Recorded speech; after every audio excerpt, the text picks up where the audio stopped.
Hey guys, and welcome back to the channel. Today, I will read Reddit stories for you to relax, sleep, study to, or just to have it as some background noise. If you enjoy, leave a like and subscribe to the channel. And now let's get started. Story 1. This is absolutely humiliating to admit, but I need to tell someone, and all my friends are sick of hearing about it. I'm a 31-year-old woman, college-educated, reasonably intelligent, and I somehow got completely sucked into a multi-level marketing scheme because I was trying to date someone. It started, innocently enough. I matched with this guy named Brad on Tinder about 9 months ago. His profile seemed normal. Good-looking, age-appropriate, had a real job listed as entrepreneur. His bio said he was into fitness, personal development, and helping others achieve their dreams. A little generic, but nothing that screamed red flag.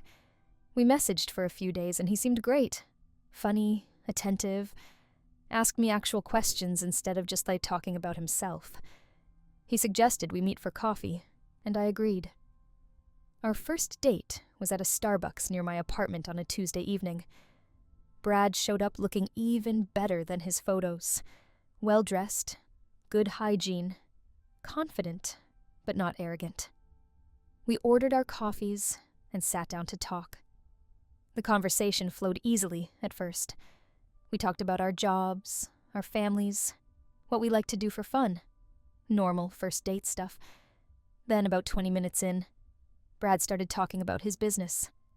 He said he'd recently started working with an incredible company that was changing his life. He was making great money, had flexible hours, was meeting amazing people, and felt like he was finally living up to his potential. I asked what company. He said it was kind of complicated to explain, but it was in the health and wellness industry. They sold premium nutritional supplements and helped people build healthier lifestyles. I nodded along politely. I wasn't super interested in supplement sales, but hey, everyone has to make a living. Brad got more animated as he talked about it. He said the best part wasn't even the products. It was the community. Everyone involved was so positive and supportive. They had regular meetings and events where people shared their success stories and motivated each other. He said it had completely transformed his mindset and his life. I thought it was a bit much for a first date, but he was enthusiastic, and it was kind of endearing. The date lasted about an hour and ended pleasantly. He asked if I wanted to go out again, and I said sure. He suggested I come to one of his company events that weekend, a networking mixer, where I could meet some of his friends and learn more about what he did. I should have seen the red flag. I really should have. But I liked him, and I thought it would be interesting to see what he was so excited about. So, I agreed. The event was at a hotel conference room on Saturday evening. When I arrived, there were maybe 50 people there, all dressed business casual, all extremely friendly. Too friendly. Uncomfortably friendly. Everyone wanted to shake my hand and know my name and hear my story. Brad introduced me to person after person. Everyone had the same energy. Positive, motivated, successful, grateful for the opportunity they'd been given. They all talked about how the company had changed their lives, how they'd paid off debt, quit their jobs, achieved financial freedom, found purpose. There was a presentation. A guy in an expensive suit stood at the front and talked about the company's mission, helping people achieve optimal health and financial independence. He showed charts about market growth and income potential. He talked about residual income and building a team and creating legacy wealth. It all sounded amazing. Who wouldn't want financial freedom and residual income? The presenter was charismatic and convincing. He showed photos of himself with luxury cars and on tropical vacations. He said all of this was possible for anyone willing to work hard and believe in themselves. After the presentation, there was a social hour. Brad introduced me to his mentor, a woman named Crystal, who claimed to be making 6 figures a year. Crystal was in her 40s, well-dressed, very put together. She asked about my goals and dreams. I said I wanted to travel more and maybe buy a house someday. Crystal said those were great goals and totally achievable if I was willing to put in the work. She said the company gave people the tools to create the life they wanted. All I needed to do was invest in myself and commit to the process. I was intrigued but skeptical. I told Brad on the drive home that it seemed interesting, but I wasn't sure it was for me. He said that was totally fine, no pressure. He just wanted to share this opportunity with me because he cared about me and wanted me to succeed. We went on a few more normal dates over the next couple weeks. Dinner, movies, regular relationship stuff. Brad was great. Attentive, romantic, fun to be around. But he kept bringing up the business. How well he was doing. How excited he was about his growth. How I should really consider joining because we could build it together. After about a month of dating, Brad invited me to a larger company event. A regional conference with thousands of attendees. He said it would be inspiring and fun, and he really wanted me there with him. I agreed, because at this point I was falling for him and wanted to be supportive. The conference was insane. Held at a massive convention center, thousands of people all wearing business attire and company pins. The energy was cult-like. Everyone was cheering and chanting and celebrating. There were motivational speakers, success stories, award ceremonies for top performers. Brad was completely absorbed in it. He knew everyone. People kept congratulating him on his success. He introduced me as his girlfriend and his future business partner. I corrected him and said I wasn't involved in the business, but everyone just smiled knowingly, like I'd come around eventually. The main speaker was the company founder, a man who'd supposedly built a billion-dollar empire from nothing.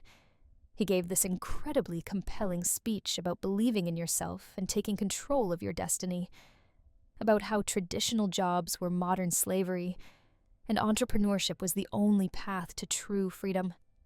I found myself getting swept up in it. The energy was contagious. Everyone around me was so positive and successful looking. They all believed in this so completely. Maybe I was the one who was wrong for being skeptical. Maybe this really was an incredible opportunity, and I was just too closed-minded to see it. After the conference, Brad asked me point blank if I wanted to join. He said he could see us building an empire together, retiring young, traveling the world, living the life we deserved. All I had to do was sign up as a distributor, buy a starter kit, and commit to the process. I hesitated. The starter kit was $500. That seemed like a lot. But Brad said it was an investment in my future. Crystal called me that night and said the same thing. Several other people from Brad's team reached out encouraging me to take the leap. I signed up. I told myself it was just to support Brad and see what it was all about. I could always quit if it didn't work out. Famous last words. The starter kit arrived a week later. Boxes of supplements, protein powders, vitamin packs, energy drinks, all branded with the company logo, plus marketing materials, business cards, and a workbook on how to build my business. Brad was thrilled. He said now the real work began. He helped me make a list of everyone I knew who might be interested in the products or the business opportunity. He said successful people weren't afraid to talk to everyone about what they did. I needed to post on social media, reach out to old friends, tell family members, approach strangers. I was uncomfortable with this, but Brad said that discomfort was just my limiting beliefs holding me back. Crystal said the same thing. They said successful people did what unsuccessful people weren't willing to do. If I wanted different results, I needed to take different actions. So, I started posting on social media about my new business venture, about how excited I was to be part of this amazing company, about the incredible products and opportunity. Most of my friends ignored it.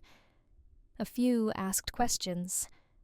2 people actually bought products from me, probably out of pity. Brad said I needed to do more. I needed to host product parties, and invite people over. I needed to message everyone I'd ever met on Facebook. I needed to approach people at the gym and coffee shops. I said I didn't feel comfortable being that aggressive. He said I was being held back by fear, and I needed to push through it. The company had training calls 3 times a week. Motivational content, sales techniques, mindset coaching. I was expected to be on every call. There were also local meetings twice a week, where the team got together to practice pitches and share wins, and monthly regional events, and quarterly national conferences. My entire schedule started revolving around company events. Brad said this was normal when you were building a business. You had to be all in, or you wouldn't succeed. Half-hearted efforts got half-hearted results. I was spending money constantly. The starter kit was just the beginning. There were product purchases I needed to make monthly to stay active. There were tickets to events and conferences. There were books and training materials. There was gas money driving to meetings all over the region. After 3 months, I'd spent about $3,000 and made back maybe $200 from product sales.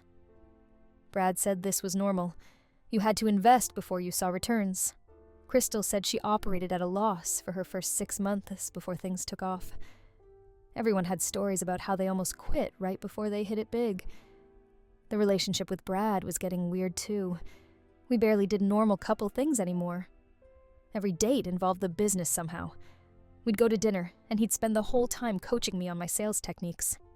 We'd watch movies at his apartment, and he'd have a training video playing instead. Our conversations were all company jargon, building the business, creating passive income, achieving financial freedom, recruiting team members, hitting rank advancement. Brad talked about normal jobs with disdain. He said people who worked 9 to 5 were sheep who didn't have the courage to bet on themselves. I started to feel like he cared more about my potential as a business partner than as a girlfriend. When I brought this up, he said I was being negative, and negativity was toxic to success. He said I needed to surround myself with positive people who supported my dreams. My actual friends were getting concerned. They said Brad seemed controlling, that the company seemed like a pyramid scheme, that I was changing and not in a good way. I got defensive. I said they didn't understand entrepreneurship, that they were just jealous of my ambition. I started spending less time with them and more time with my company team. The team became my social circle. We'd have group chats going constantly with motivational messages and success stories. We'd hang out outside of official events. We'd go to restaurants together and inevitably talk about the business. It felt like a family. Everyone was so supportive and positive.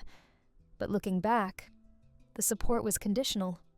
If I was hitting my sales goals and recruiting new people, everyone celebrated me. If I was struggling or expressing doubts, suddenly people were less available. Crystal would tell me I needed to check my mindset. Brad would say I was letting limiting beliefs win. Around month 5, I started doing the math more carefully. I'd spent over $6,000 on products, events, travel, and materials. I'd made back maybe $800 in commissions. I was losing money rapidly.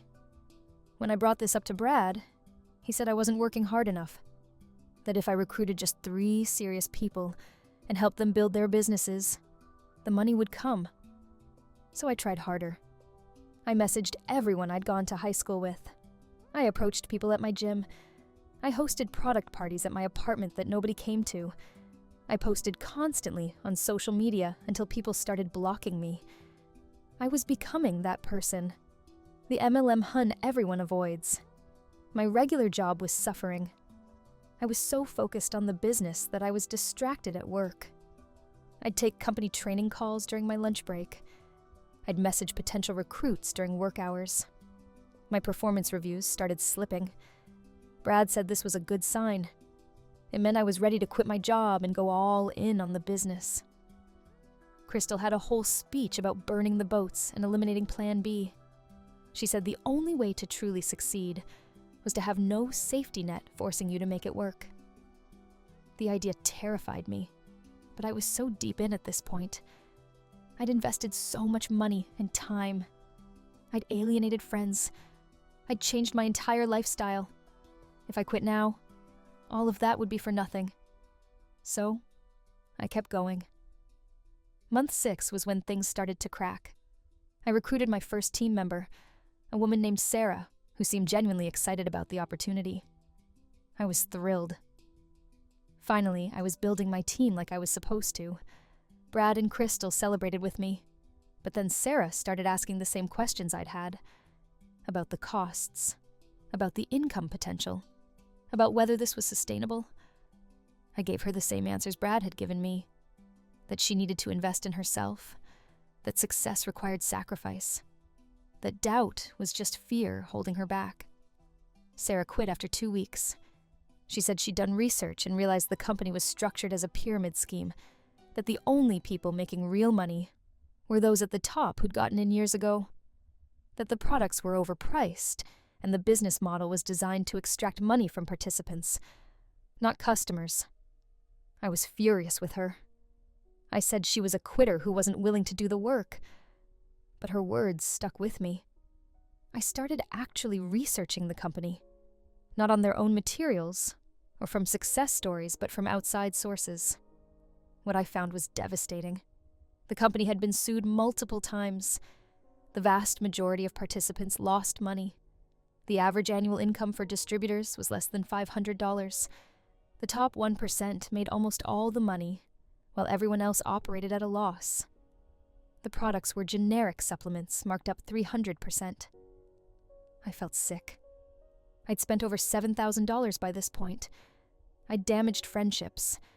I'd nearly ruined my relationship with my family, who'd been concerned about the whole thing from the start. And for what? To make a few $100 while making Brad and Crystal look good for recruiting me? I confronted Brad with the information I'd found.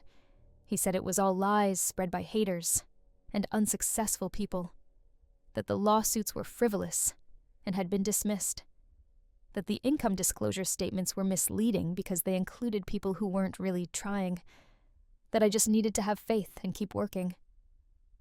I asked him directly how much money he was actually making. He got defensive and said that wasn't the point. The point was the journey, and the personal growth, and the lifestyle. When I pushed harder, he finally admitted he was making about $2,000 a month in commissions, but spending about $1,800 on products and business expenses. He was netting $200 a month after working 60 hours a week on the business. $200 a month. That's what he'd given up a regular job for. That's what he'd been so excited about. That's what he'd convinced me was the path to financial freedom. I quit that night. I told Brad I was done with the company. He said I was making a huge mistake, that I was so close to a breakthrough, that I was letting fear win. I said I was letting common sense win, and we should probably break up too because this had become too unhealthy. He agreed, which told me everything I needed to know. He was more upset about losing a team member than losing a girlfriend. Crystal called me the next day and gave me a long speech about quitting being a habit, about how I'd regret this decision, about how I was choosing poverty mindset over abundance mindset. I listened politely and then blocked her number. The hardest part was facing the reality of what I'd done. I'd lost over $7,000. I'd wasted 8 months of my life. I'd pushed away friends who tried to warn me. I'd nearly quit my actual job for a fantasy. I'd let my desperation for connection and success make me vulnerable to manipulation. My friends were understanding when I finally told them the truth. They'd all known it was a scam, but hadn't known how to get through to me. My family was relieved I'd gotten out when I did. Some people stay in these things for years, decades even. I had to slowly rebuild my social media presence and reputation, delete all the cringe MLM posts, apologize to people I'd pestered about products and business opportunities, unlearn all the toxic mindset garbage about how employed people were sheep and how you had to hustle constantly to deserve success. The financial hit was brutal. $7,000 gone. Money I could have used for actual investments, or experiences, or just saved. Instead, it went to overpriced supplements I didn't need, and events designed to keep me pumped up and compliant. I did some digging after I got out, and found out Brad was actually one of Crystal's first recruits. She'd love-bombed him into joining, and he'd been in for 3 years, constantly recruiting girlfriends and friends to build his downline. I wasn't the first woman he'd dated specifically to recruit. I probably wouldn't be the last. The whole thing was designed to exploit people's desire for connection, success, and belonging. They target people who are lonely, or struggling, or ambitious, or all three. They create an environment where questioning the system is treated as personal failure. They use relationship and community as leverage to keep people invested, even when it makes no financial sense. I'm sharing this because I see people getting sucked into these schemes constantly. They're everywhere. Fitness MLMs, makeup MLMs, essential oil MLMs, crypto MLMs, coaching MLMs. They all use the same playbook. Love bombing, creating urgency, isolating you from outside perspectives, making you invest heavily up front, blaming you for failures while crediting the system for successes. If someone you're dating tries to recruit you into their business opportunity, run. If a business opportunity requires you to buy inventory, or pay for training, or recruit others to make real money, it's a scam. If success stories focus on lifestyle and feelings, rather than actual verifiable income, it's a scam. If the math doesn't work and people tell you to ignore the math and focus on mindset, it's definitely a scam. I'm still recovering financially and emotionally from this experience. I have trust issues now about dating and about business opportunities. I'm embarrassed that I fell for it so completely. But I'm also grateful I got out when I did. Some of the people I met in that MLM are still in it, still posting their fake positivity on social media, still recruiting their friends and family, still losing money while telling themselves they're building an empire. I hope they get out eventually, but I know many of them won't. As for Brad, last I checked his social media, he's engaged to a new woman, and she's his new business partner. They post photos from company events, looking happy and successful. I wonder if she knows what she's gotten into. I wonder if she'll figure it out faster than I did. I hope so. The craziest part is I sometimes miss it. The community, the events, the feeling of being part of something. Even though it was all manipulation, it felt real at the time. That's how good they are at what they do. They sell belonging and purpose and hope, and they make you pay dearly for it. So yeah, I went on a Tinder date and accidentally joined a cult. A financial cult disguised as a business opportunity. It cost me $7,000 and 8 months of my life. But I learned a valuable lesson about critical thinking, manipulation tactics, and what real success actually looks like. Real success isn't posting motivational quotes on Instagram. It's not attending weekend conferences where everyone cheers for people hitting arbitrary ranks.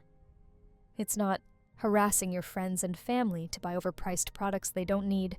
Real success is having a sustainable income, healthy relationships, actual free time, and the ability to pay your bills without going into debt for business expenses. It's boring, but it's real. And I'll take boring and real over exciting and fake any day. If you're in an MLM and you're reading this feeling defensive, I get it. I felt that way too when people tried to warn me. But please, do the math. Track your actual expenses and income. Research the company from non-company sources. Talk to people who've left. Be honest with yourself about whether you're making money or just making your upline money. And if you're thinking about joining an MLM, especially because someone you're dating is in one, please learn from my mistake. Just swipe left and save yourself the money and heartbreak. I'm back on Tinder now and my profile explicitly says no MLM people. I've had to unmatch with at least a dozen guys who work for various companies. They all have the same energy Brad had. The fake positivity, the vague entrepreneur title, the immediate pivot to talking about their business. I can spot them a mile away now. And every time I see one, I think about how many people they're probably recruiting and manipulating the way I was manipulated. It makes me angry and sad, but I'm also hopeful. More people are talking about MLM scams. More regulations are being proposed. More lawsuits are being filed. Maybe eventually these predatory companies will be shut down, and people like Brad and Crystal will have to get real jobs. Until then, I'll keep swiping left on entrepreneurs and telling my story to anyone who will listen. If I can save one person from losing $7,000 and 8 months of their life, it'll be worth the embarrassment of admitting how badly I got scammed. Stay skeptical out there, folks. And if something sounds too good to be true, it definitely is. Story 2. 3 weeks ago, I received a voicemail from my own phone number. That alone was weird enough to make me pause, but what really got me was the message itself. It was my voice. Definitely my voice, but older somehow. More tired, more worn. And the message said, "This is you calling from 11 years in the future. Don't marry Rachel. I know you're planning to propose next month. Don't do it. Everything falls apart, and you'll waste the best years of your life. Trust me. I've lived it." The message was 37 seconds long. I listened to it 15 times that first day, analyzing every word, every inflection. It sounded exactly like me. Not similar, not close, but identical in every vocal quirk and speech pattern. Except for that exhausted quality, like the person speaking had been through something that drained them. I'd been dating Rachel for 3 years. We'd moved in together 6 months ago, and I'd bought a ring 2 weeks before I got the voicemail. I'd planned to propose on our anniversary, next month, had reservations at the restaurant where we had our first date, had the whole thing mapped out. And now this voicemail was telling me it was all a mistake. My first thought was that it was a prank. Someone had used AI to clone my voice, was messing with me. But who would do that? And how would they know I was planning to propose? I hadn't told anyone except my best friend Marcus, and he'd been genuinely excited for me. No way, it was him. I tried to trace where the call came from. My phone record showed an incoming call from my own number at 2:47 a.m. the previous night. I'd been asleep. I called my carrier to ask how this was possible. They said number spoofing was common. Someone could make it look like a call was coming from any number. But they couldn't explain how the call connected when my phone was off the network at the time. I tried calling my own number to see what would happen. It went straight to my voicemail. My current voicemail greeting. Nothing unusual. I tried texting my number. The message failed to send. Whatever had allowed that call to come through wasn't replicable. I became obsessed with the message. I saved it, backed it up to 3 different locations, had it analyzed by audio experts.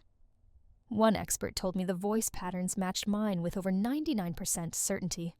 Another told me there were acoustic properties in the recording that suggested it was captured in a different space than any current recording technology could produce. Something about the frequency ranges being slightly off from modern equipment. I didn't know what to believe. Was this really me from the future? Was it possible that in 11 years I'd figure out how to send a message back in time? And if so, why this message? Why tell me not to marry Rachel? I started paying closer attention to my relationship, looking for signs, problems, red flags. Rachel and I had our issues like any couple, but nothing that seemed marriage-ending. We argued sometimes about money, about how much time we spent with our respective families, about household chores, normal stuff. Nothing that screamed, "This relationship will waste the best years of your life." But the voicemail haunted me. Every time Rachel and I had even a minor disagreement, I'd think about those words. Everything falls apart. What did that mean? A bad divorce? Years of unhappiness? Something worse? 2 weeks after the first voicemail, I got a second one. Same time, 2:47 a.m. Same voice, my future self. This time the message was different. I know you're doubting. I know you're analyzing everything. Stop. Just trust me on this. Walk away from Rachel. Move to Seattle like you've always wanted. Take the job offer at that startup. That's where you need to be. That's where you meet Allison. She's the one. Rachel isn't. I didn't have a job offer at a startup. I'd never applied to any startups, and I'd never seriously considered moving to Seattle beyond some vague, that would be nice someday thoughts. How did my future self know about these things, if they hadn't happened yet? Then the next day, I got an email. A startup in Seattle, a company I'd never heard of, reached out with a job offer. They'd found my resume on a job board I'd posted 2 years ago and forgotten about. The position was perfect. The salary was double what I was making, and they needed someone to start as soon as possible. This was getting too specific to be coincidence. Either my future self was real and trying to guide me, or someone was elaborately manipulating my life. But who and why? I told Rachel about the job offer. She was supportive, said we could make long-distance work, or she could look for jobs in Seattle, and we could move together. Her response was everything you'd want from a partner. Flexible, encouraging, putting our relationship first. It made the voicemail's warning seem even more absurd. That night, 2:47 a.m., another voicemail. She'll say she'll move with you, but she won't. She'll find reasons to stay. Then she'll resent you for leaving. Then she'll cheat. Then you'll spend 4 years in a dying relationship 3,000 miles apart before finally admitting it's over. I've lived through it. Don't make me live through it again. The specificity was unnerving. This wasn't vague fortune teller talk. This was detailed prediction of exactly how my relationship would fail, and something about it rang true in a way I didn't want to acknowledge. I started researching time travel, temporal mechanics, anything that might explain how future me was contacting past me. I found theories about closed time-like curves, about quantum entanglement, about the possibility of information moving backward through time, even if matter couldn't. None of it was proven, but it was theoretically possible, according to some physicists. I also found forums of people claiming similar experiences, people who said they'd received messages from their future selves, warnings about decisions, guidance about paths not taken. Some of them had followed the advice and claimed their lives improved dramatically. Others had ignored it and regretted it. And some had followed the advice and ended up miserable, wondering if they'd made the wrong choice. The common thread was uncertainty. No one knew for sure if the messages were real, or if they were experiencing some kind of shared delusion or elaborate hoax. But the messages changed their lives either way, making them question every decision. I decided to do an experiment. I recorded a message to myself, sealed it in an envelope with specific instructions that I couldn't open until a certain date, and asked Marcus to hold on to it. The message said, "If you're really from the future, tell me what's written in the envelope Marcus is holding." Then I waited for the next voicemail. It came right on schedule. 2:47 a.m. "Nice try with the envelope," it says. "If you're really from the future, tell me what's written in the envelope Marcus is holding." I remember doing that. It didn't convince me, either. You won't be convinced until it's too late and you're living through everything I warned you about. But fine. You want more proof? Next Thursday, Rachel's mom will call with news about her father's cancer diagnosis. Rachel will want to postpone any big decisions, including moving, to be near her family. This is the beginning of the resentment I told you about. I hadn't opened the envelope, hadn't told anyone what was in it except Marcus, who didn't look. The fact that future me knew exactly what I'd written was disturbing proof that these messages might be real. I spent the next week in anxiety, dreading Thursday. Part of me hoped Rachel's mom wouldn't call, that the voicemail would be wrong, and I could dismiss all of this as an elaborate hoax. But part of me almost wanted it to be right, so I'd know for certain. Thursday came. At 6:32 p.m., Rachel's phone rang. It was her mom. I watched Rachel's face change as she listened. Shock, fear, grief. When she hung up, she told me her father had been diagnosed with stage 3 colon cancer. The prognosis was uncertain, but not good. She was going to visit him this weekend. The voicemail had been exactly right. Down to the timing, the diagnosis, everything. That night, Rachel said she wanted to put any big life changes on hold. She needed to be able to get to her parents quickly, in case her dad's condition worsened. Moving to Seattle right now didn't make sense. Everything was unfolding exactly as future me had predicted, and I didn't know what to do with that information. Over the next month, I received voicemails every few days. Each one gave me more information about how my life would unfold if I stayed with Rachel. The slow decline of our relationship, the resentment that would build on both sides, the fights that would escalate, the eventual betrayal. Future me described specific arguments, specific moments of pain, dates and times, and exact words that would be said. But future me also described the alternative. Moving to Seattle, taking the job, meeting Allison at a coffee shop 3 blocks from my new apartment, falling in love over shared interests in hiking and obscure jazz, building a life that was happy and fulfilling in ways my current relationship wasn't. The detail was overwhelming. Future me wasn't just giving me general advice. He was mapping out 2 entire timelines, showing me exactly how each choice would cascade into years of consequences. I started pulling away from Rachel emotionally. I couldn't help it. Every time we talked about the future, I heard future me's voice warning me. Every time she mentioned her family obligations, I thought about the resentment that would supposedly build. I was sabotaging our relationship based on a future that hadn't happened yet. Rachel noticed. She asked what was wrong, why I seemed distant. I couldn't tell her about the voicemails. How do you tell your girlfriend that your future self is warning you not to marry her? So, I made excuses. Work stress, money worries, general anxiety. She tried to be supportive, which made me feel worse. Then I got a different voicemail. Not from my future self. From someone claiming to be Allison, the woman future me had mentioned. Her message said, "Don't listen to him. I'm calling from 13 years in the future. Future you is lying to you. He's trying to manipulate you into the timeline where we meet because he's lonely and desperate.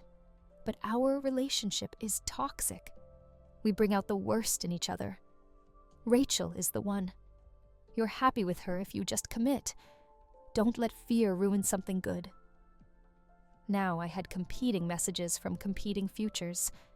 Future me said Rachel was wrong. Future Allison said Rachel was right. Both claimed to be protecting me from a bad timeline. Both couldn't be telling the truth. I did some calculations. If future me was calling from 11 years ahead, that would be 2035. If future Allison was calling from 13 years ahead, that would be 2037. That meant in her timeline, she'd already lived through a 2-year relationship with me, and decided it was bad enough to warn me away from it. But which timeline was real? Could they both be real? Was I standing at a branching point where multiple futures were possible, and I was receiving messages from different branches? I researched multiple timeline theories. According to some interpretations of quantum mechanics, every decision creates a branch, a separate timeline where each choice plays out. Maybe I was receiving messages from different branches, each version of future me trying to steer current me toward their timeline. But that raised a disturbing question. If I chose one timeline, what happened to the other versions of future me? Did they cease to exist? Were they trapped in timelines that never happened? Was I effectively killing one version of my future self by choosing? The moral weight of this was crushing. I wasn't just choosing between 2 women or 2 jobs. I was choosing between entire timelines, entire versions of myself, each one equally real and valid. I got more voicemails. Future me, calling from different years. Some from further out, 15 years, 20 years. Each one insisting that the Seattle timeline was correct, that Rachel was the wrong choice. But I also got more calls from future Allison, equally insistent that staying with Rachel was right. Then I got a call from someone new. A woman calling from 22 years in the future who claimed to be my daughter. She said her name was Emma, and she existed in the Rachel timeline. If I chose Seattle and Allison, Emma would never be born. She pleaded with me to stay with Rachel, to give her a chance to exist. This was too much. I wasn't just choosing my own future anymore.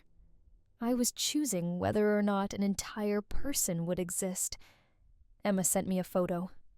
A picture of a young woman who had my eyes and Rachel's smile. She looked so real, so alive. How could I make a choice that would prevent her from existing? But then, I got another call.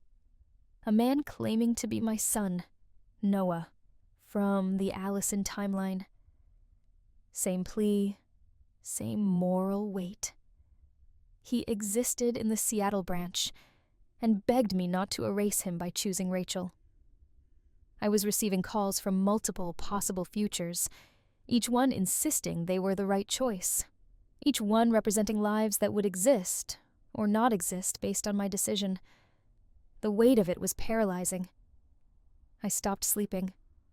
I couldn't eat.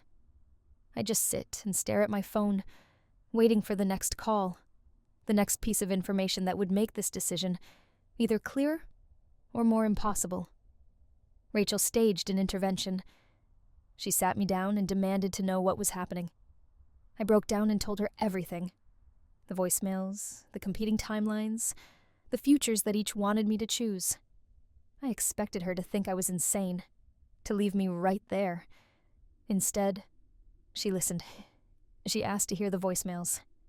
I played them for her. All of them. Future me, future Allison, Emma, Noah, all the voices from timelines that might or might not happen. When they finished, Rachel was quiet for a long time. Then she said something that changed my perspective completely. These might be real. They might be from actual futures, but they're not your future. Not yet. Right now, we're here, in this moment, and we get to decide what happens next. Those voices don't get to decide for us. We do. She was right. I'd been so focused on the messages from possible futures that I'd stopped living in the present. I'd let fear of wrong choices paralyze me instead of actively making choices and dealing with consequences. I made a decision. I deleted all the voicemails. I blocked my own number so no more could come through. I told Rachel I wanted to stay, to work on our relationship, to build our future together, without knowing how it would end. Was it the right choice? I don't know. I chose to ignore information from the future and trust my present judgment instead. Maybe future me was right, and I'll regret it. Maybe future Allison was right, and I'll be glad I stayed. Maybe both were wrong, and I'll end up somewhere neither of them predicted. The voicemails stopped after I deleted them. Either the act of deleting closed off those timelines, or future me realized I'd made my choice and stopped trying to change it. I'll never know for sure. It's been 3 months since the last voicemail. Rachel and I are still together. I turned down the Seattle job. We're working through our issues like normal couples do, without guidance from future selves. Her dad's cancer is responding to treatment. We're cautiously optimistic. I still wonder sometimes. Did I make the right choice? Would I be happier in Seattle with Allison? Does Emma exist because of my decision? Or did I erase Noah? Are there other timelines where other versions of me are living, different lives, and wondering about paths not taken? I don't have answers. All I have is the present moment, and the choice to keep building something here, rather than chasing a future that may or may not be better. If you ever get a voicemail from your future self, here's my advice. Listen to what they have to say, but don't let them control you. They're just one possible outcome, not destiny. The future isn't written yet, and the voice trying to guide you is trapped in their own timeline, unable to see all the other possibilities. You are the only one living in the present, the only one who can make choices in real time. Trust that. Trust yourself now, not the person you might become 11 years from now, because the future is always uncertain, and the best we can do is make choices we can live with today. Story 3. I'm 28 years old, and I thought I knew who I was. I'm Sarah Chen, raised in suburban Massachusetts by my parents David and Linda Chen. I have a younger brother named Michael. We're a normal Asian American family, or so I thought. 2 months ago, I took one of those ancestry DNA tests as a Christmas gift. You spit in a tube, send it off, get your ethnic breakdown, and maybe connect with distant relatives. It seemed harmless. Fun, even. I was curious about my heritage percentages and whether I had any interesting ancestors. Instead, I discovered that nothing about my identity is what I thought it was. My parents aren't my biological parents. My brother isn't my brother. My entire life has been built on lies. And now that I know the truth, my family is falling apart, and I don't know how to process any of it. The test results came back in January. The ancestry breakdown was strange immediately. It said I was 52% Eastern European, 45% Scandinavian, and 3% broadly European. 0 Asian ancestry. I stared at those percentages, thinking there must be a mistake. I'm Chinese American. Both my parents are Chinese. I look Asian. How could I have 0 Asian DNA? I contacted the testing company. They said mistakes are extremely rare, and the results were accurate. They suggested perhaps I was adopted and didn't know it. That seemed impossible. My parents had photos of my mom pregnant. I'd seen them. I looked like them. This didn't make sense. I didn't tell my parents immediately. I kept researching, looking at my baby photos more carefully, searching for signs I'd missed. The more I looked, the more questions emerged. I don't look exactly like my parents. I'd always attributed that to normal variation, but now I wondered. My eyes are rounder than theirs. My skin tone is different. My hair texture. Small things I'd never questioned before suddenly seemed significant. I pulled out old photo albums, found pictures of my mom supposedly pregnant with me, studied them. Something felt off, but I couldn't pinpoint what. The DNA service offers relative matching. You can see other users who share your DNA and estimate relationships. I had matches. Lots of them. Close relatives I'd never heard of. The closest match was labeled as a potential parent or sibling. A woman named Catherine, who lived in Minnesota. I'd never been to Minnesota. I'd never heard of anyone named Catherine, but according to genetics, we shared about 50% of our DNA. That means she's either my mother or my full sibling. The implications were staggering. I messaged Catherine through the service, explained my situation, sent a photo of myself. She responded within hours. She was crying when she video called me. She said she'd been searching for me for years, that she was my biological mother, that I'd been kidnapped as a baby. The room started spinning. Kidnapped. My parents kidnapped me? That couldn't be true. But Catherine had photos.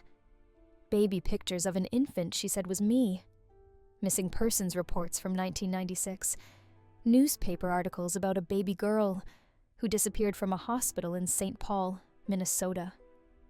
The baby's name was Emma Jensen. The baby in the photos looked like me. I didn't know what to do. Confront my parents, go to the police, pretend I never took the test. I was paralyzed by indecision and shock. Catherine wanted to meet, wanted me to come to Minnesota, wanted to tell me everything. I made excuses. I needed time to process, to verify independently, to figure out if this was real or some elaborate mistake or scam. But the evidence kept mounting. I looked up Emma Jensen's missing persons case. It was real. Unsolved for 28 years. The baby had been taken from the hospital nursery. Security footage showed a woman in scrubs taking the infant. The woman was never identified. The baby was never found. I finally confronted my parents. I didn't tell them about Catherine yet. I just showed them my DNA results and asked them to explain. The color drained from their faces. They asked where I got the test, who told me to take it. I said it was a Christmas gift. Random. They went silent for a long time. Then my mom started crying. My dad looked like he was going to be sick. They asked me to sit down. They had something to tell me. Something they should have told me years ago. But once they started, they couldn't protect me from the truth anymore. The story they told was insane. In 1996, they'd been trying to have children for years. Multiple miscarriages, failed fertility treatments. They were desperate and heartbroken. They visited family in California that summer. My dad's cousin was a nurse at a hospital in Minnesota. During the visit, the cousin contacted them, said there was a baby at her hospital who needed a home. A baby born to a drug addict who'd abandoned it. The hospital had no record of the birth, and the baby would end up in a troubled system. Did they want to give this baby a good life? They said yes. They drove to Minnesota. The cousin handed them a baby. They drove back to California, and then home to Massachusetts. They created false documents, birth certificates, hospital records, everything. They raised me as their own. I didn't believe them. It was too elaborate, too criminal. They insisted it was true, that they'd believed they were helping, that they'd been told the baby was abandoned, that they'd never known it was kidnapped. But even as they said it, I could see the lies, the inconsistencies, the way they avoided eye contact. They'd known. Maybe not all the details, but they'd known something was deeply wrong with how they got me. And they'd done it anyway, because they wanted a child more than they wanted to be ethical or legal. I contacted Catherine again, told her what my parents said. She was furious. There was no abandonment. She'd given birth to a healthy baby girl. She'd been recovering from a C-section when her baby was taken from the nursery. Security said a nurse had taken Emma for tests and never brought her back. They searched everywhere, called police immediately. It was clearly an abduction. My dad's cousin had stolen a baby from a hospital and trafficked her to my parents. I was that baby. I was Emma Jensen. Sarah Chen was a fiction built on kidnapping and fraud. The police got involved once I contacted Catherine directly. DNA testing confirmed we were mother and daughter. The investigation reopened.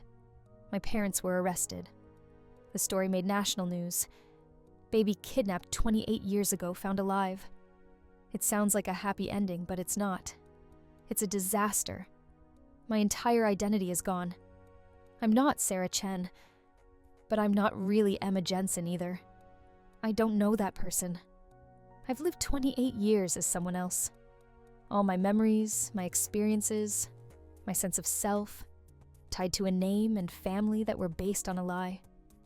My legal name has been changed to Emma Jensen. I didn't want that. I wanted to stay Sarah. But legally, Sarah Chen never existed. She was a falsified identity used to hide a kidnapping. Emma Jensen is my birth certificate name. That's who I am on paper now. But I don't feel like Emma.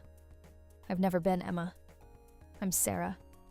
Except Sarah was built on lies. So, who am I actually? I'm 28 years old, and I don't know my own identity. That's a strange kind of existential crisis. Catherine wants a relationship. She's my biological mother. She searched for me for 28 years. She never gave up hope.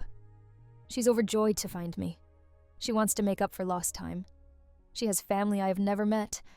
A stepfather she married 10 years after I was taken. Half-siblings I didn't know existed. A whole life in Minnesota waiting for me. But I don't know these people. Catherine is a stranger who happens to share my DNA.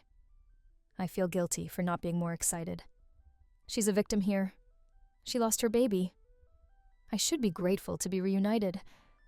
But I'm not. I'm grieving the loss of the life I thought I had. My parents, David and Linda, are facing serious charges. Kidnapping. Fraud. Child trafficking. They'll likely go to prison. Michael is devastated. He's 24, and his whole life is imploding too. His parents are criminals. His sister isn't his sister. His family was built on a terrible crime. He's angry at our parents, but also defensive of them. They were good parents. They loved us. They gave us good lives. Does that matter, given how it started? I don't know. Michael is the only person who shares my experience of this. We're both victims, and both children of perpetrators. We're clinging to each other, while everything else collapses. The cousin who stole me and facilitated the trafficking died in 2003. Car accident. She can't face consequences or provide answers. I've read everything from the investigation. She'd been stealing babies and selling them to desperate couples for years. I wasn't the only one. At least 4 other children were identified. We were black market babies, products sold to people who wanted children and didn't care about legality or ethics. Some of the other children have been located. We've had a group chat, sharing experiences, comparing what we were told, trying to process being kidnapped babies, raised by kidnappers. David and Linda maintain they didn't know. They claim the cousin told them I was abandoned, that the paperwork was legitimate, that they had no idea it was a kidnapping. I don't believe them. Catherine doesn't believe them. The prosecutors don't believe them. The story is too convenient. The cousin is conveniently dead, so she can't contradict them. The documents were too thoroughly falsified. You don't accidentally commit that level of fraud. They knew. Maybe not every detail, but they knew something was deeply wrong. And they chose to proceed anyway because they wanted a baby. They chose their wants over my rights, over Catherine's rights, over basic morality and law. My relationship with them is destroyed. I can't talk to them without feeling betrayed. They raised me. They loved me. They were good parents in many ways, but the foundation was a crime. Everything was built on their decision to buy a stolen baby. How do I reconcile the parents I knew with the criminals they are? I'm not even sure I should try. Maybe some betrayals are too fundamental to forgive. They stole my identity, my heritage, my biological family. They stole 28 years of Catherine's life, searching for her missing child. That's not forgivable, just because they also changed my diapers and helped with homework. Catherine is patient, but clearly disappointed with my reluctance. She expected me to be happy, to embrace my biological family, to immediately revert to being Emma. But I can't. I'm not Emma. I've never been Emma. I'm someone who was supposed to be Emma, but got turned into Sarah. Now I'm expected to go back to being Emma, but that person never developed. She was kidnapped as a baby. I'm the person who grew from that kidnapped baby. We're not the same. She doesn't understand that. She keeps saying I'm home now, but her house in Minnesota isn't my home. My home was Massachusetts with people who are now in jail for stealing me. The media has been invasive and awful. Reporters camping outside my apartment, wanting interviews, wanting the emotional story. Kidnapped baby reunited with biological mother after DNA test. It's a compelling headline. But it's my trauma being commodified. I've declined all interviews, but that hasn't stopped speculation and coverage. Photos of me as a child versus now. Comparisons of me to Catherine to show the resemblance. Analysis of the case. True crime podcasts covering it. I'm a story people consume for entertainment. That's dehumanizing. I'm not a story. I'm a person whose life has been destroyed twice. Once at birth by kidnapping. Again at 28 by discovery. My career has been affected. I work in marketing. Was working. My company put me on leave after the news broke. They said it was for my own well-being and to avoid media distraction. But I think they just didn't want the association. Being known as the kidnapped baby isn't good for business. I'll probably be fired soon. That's adding financial stress to emotional catastrophe. I had student loans under Sarah Chen's name. Those are now legally Emma Jensen's responsibility. But all my financial history is under the fake identity.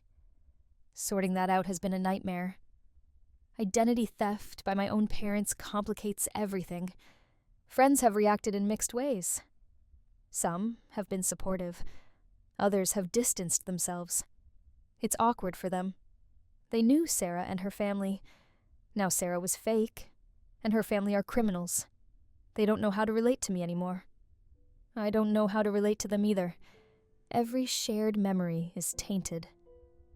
That time David drove us all to the beach. That Christmas when Linda made dinner. Every normal family moment I shared with friends is now colored by the knowledge it was built on a crime. My friends feel complicit in something they didn't know about. I'm grieving relationships along with everything else. The half-siblings in Minnesota are reaching out. They want to meet their long-lost sister. They've seen photos. They say I look like them. Like Catherine. Like their dad. They're excited. I'm overwhelmed. I don't have capacity for new relationships right now when all my existing relationships are in crisis. But they're persistent. They don't understand why I'm not excited to meet them. In their view, they're gaining a sister. In my view, I'm losing everything I knew and being pressured to replace it with strangers who share DNA. DNA isn't family. Experience is family. They're strangers. I've been in therapy trying to process all this. The therapist specializes in adoption trauma and identity issues. She says what I'm experiencing is complicated grief.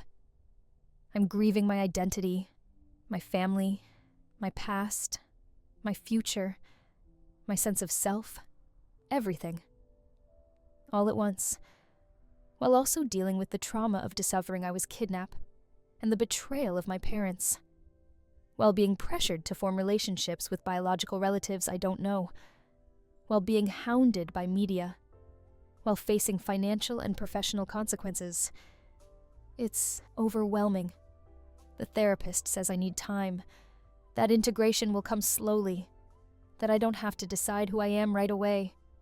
But everyone wants answers I don't have. The trial is coming up. I'll have to testify. Tell the court what I know. Face David and Linda. I don't want to. They're asking me to provide character testimony, to tell the court they were good parents despite the kidnapping. I don't know if I can do that. It feels like choosing sides between the parents who raised me and the mother I was stolen from. Both sides are pressuring me. Catherine wants me to condemn them. David and Linda want me to defend them. I want to disappear. To not be Emma or Sarah, but just no one. To not exist in this nightmare anymore. The financial restitution is another layer.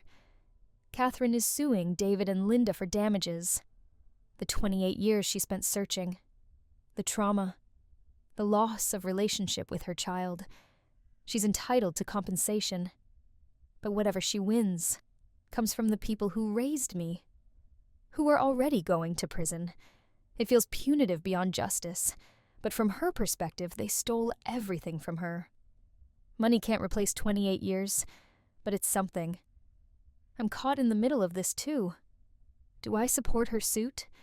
It feels like betraying David and Linda. Do I oppose it? It feels like betraying Catherine, who lost her baby. Michael and I talk about changing our last names. Chen isn't our real name. It's the name of kidnappers, but it's the name we've had our whole lives. It's our identity. Do we become Michael and Emma Jensen? That feels wrong. Michael isn't Catherine's son. He's not even biologically related to David and Linda. He was adopted legally later, but he grew up as a Chen.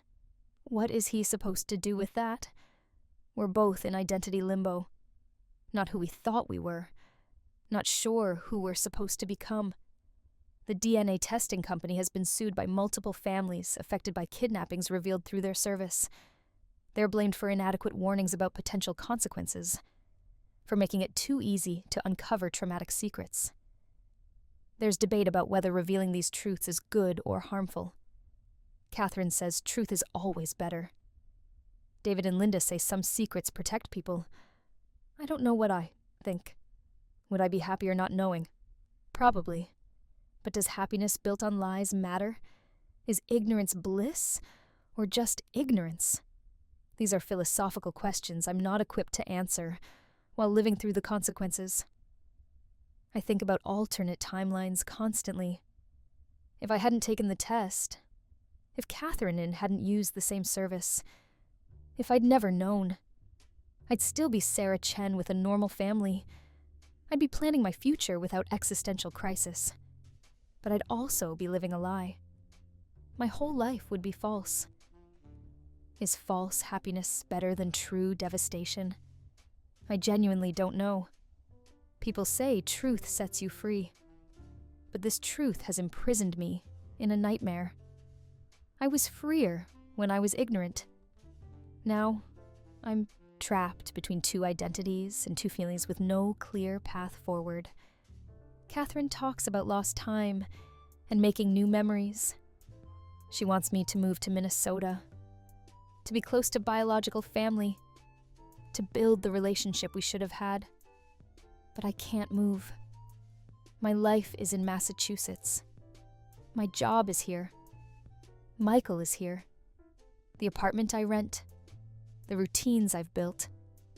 Moving means abandoning everything familiar for strangers in a place I've never lived. It means becoming Emma fully, instead of holding on to Sarah. I'm not ready for that. I may never be ready. But staying feels like rejecting Catherine, who already lost so much.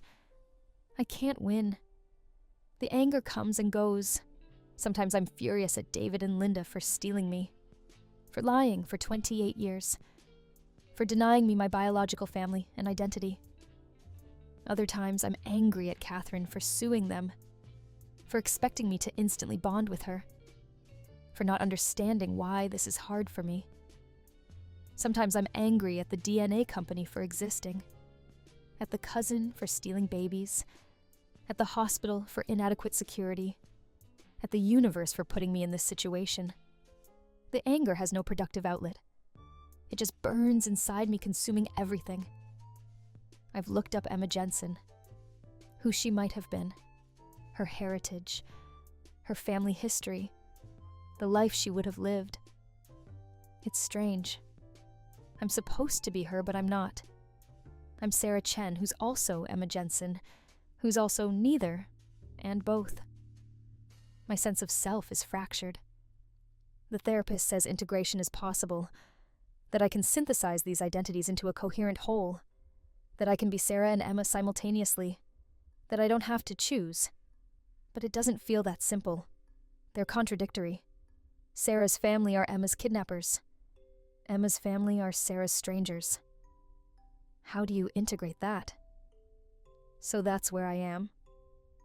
2 months after taking a DNA test for fun, I've discovered I'm not who I thought I was. My parents kidnapped me. My biological mother wants a relationship I'm not ready for. My entire family is falling apart. I'm unemployed. I'm in therapy. I'm facing a trial. I'm grieving everything I lost and everything I never had. I'm 28 years old, and I don't know who I am. DNA doesn't tell you who you are. It just tells you genetics.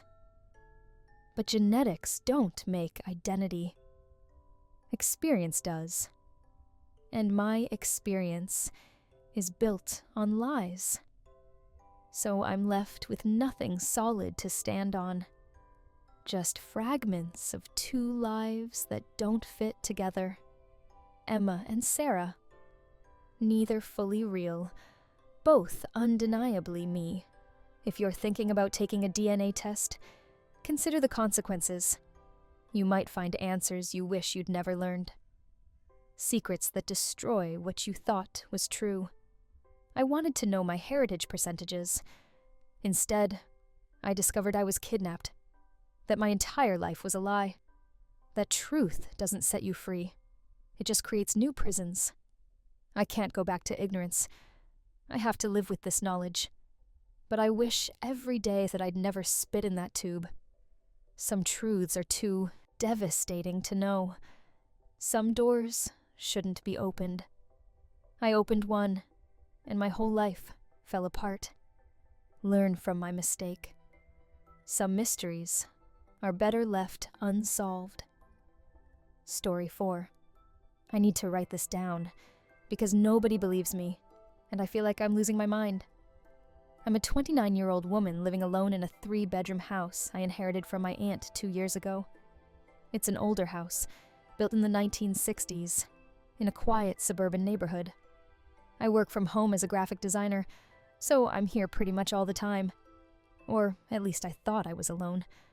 For the past 8 months, I've been experiencing what I thought were just weird quirks of living in an old house. Things that I rationalized away because I didn't want to believe anything sinister was happening. The creaking sounds at night that I attributed to the house settling. Food disappearing from my pantry that I convinced myself I'd already eaten and forgotten about. My electric bill being higher than expected, which I blamed on my computer setup. The occasional faint smell of cigarette smoke that I thought was drifting over from a neighbor's yard.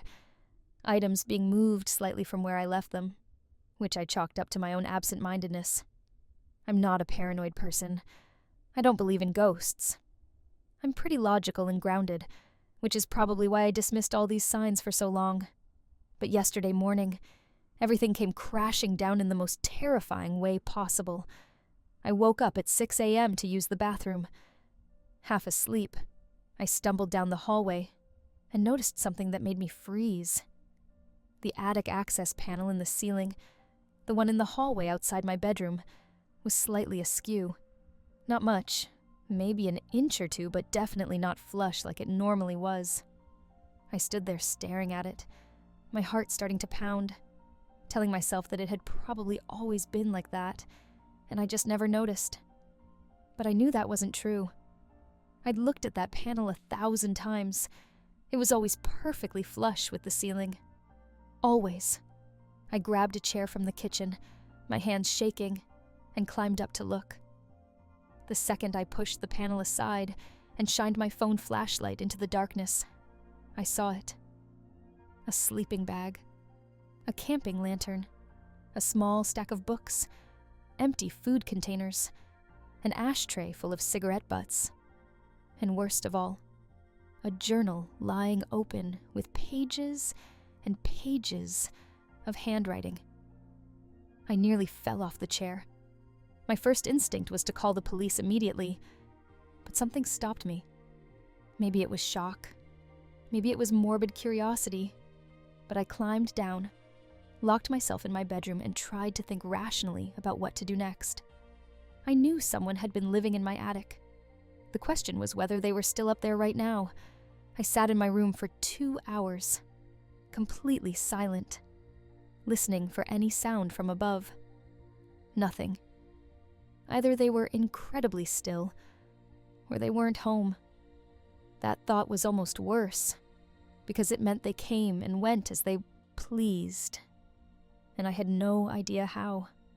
Around 9 a.m., I heard my front doorbell ring. I looked through the peephole and saw my neighbor, Dale, standing there with a package. Dale is a 58-year-old guy who lives in the house next to mine. He's always been friendly, if a bit odd. Keeps to himself mostly, occasionally asks to borrow tools or offers to help with yard work. Divorced, lives alone, works night shifts at a warehouse.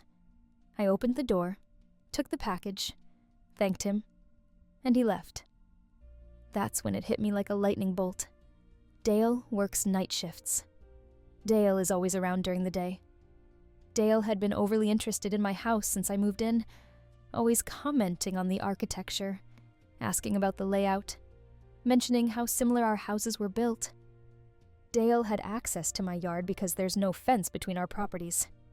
Dale could easily have found a way into my attic from the outside. I went back upstairs, climbed up to the attic with my pepper spray in hand, and this time I pulled myself all the way inside. The attic runs the entire length of my house, dark and cramped, with exposed insulation and wooden beams. As my eyes adjusted, I could see the little living space someone had created in the far corner. It was surprisingly organized. The sleeping bag was military grade. There was a small battery-powered fan, a stack of water bottles, granola bars, cigarettes, and that journal. I grabbed the journal and climbed back down as fast as I could, locked myself in my bedroom again and started reading. My stomach turned as I flipped through the pages. The entries were dated, starting from 8 months ago. Early entries talked about losing his apartment, struggling with money after his divorce settlement, feeling desperate and alone. Then an entry about noticing I was rarely home during the day back then because I used to work at a coffee shop before I went full-time freelance. An entry about discovering that the attic vent on the side of my house was loose and could be removed. An entry about climbing up one day while I was gone and finding the perfect hiding spot. The more recent entries were what really freaked me out.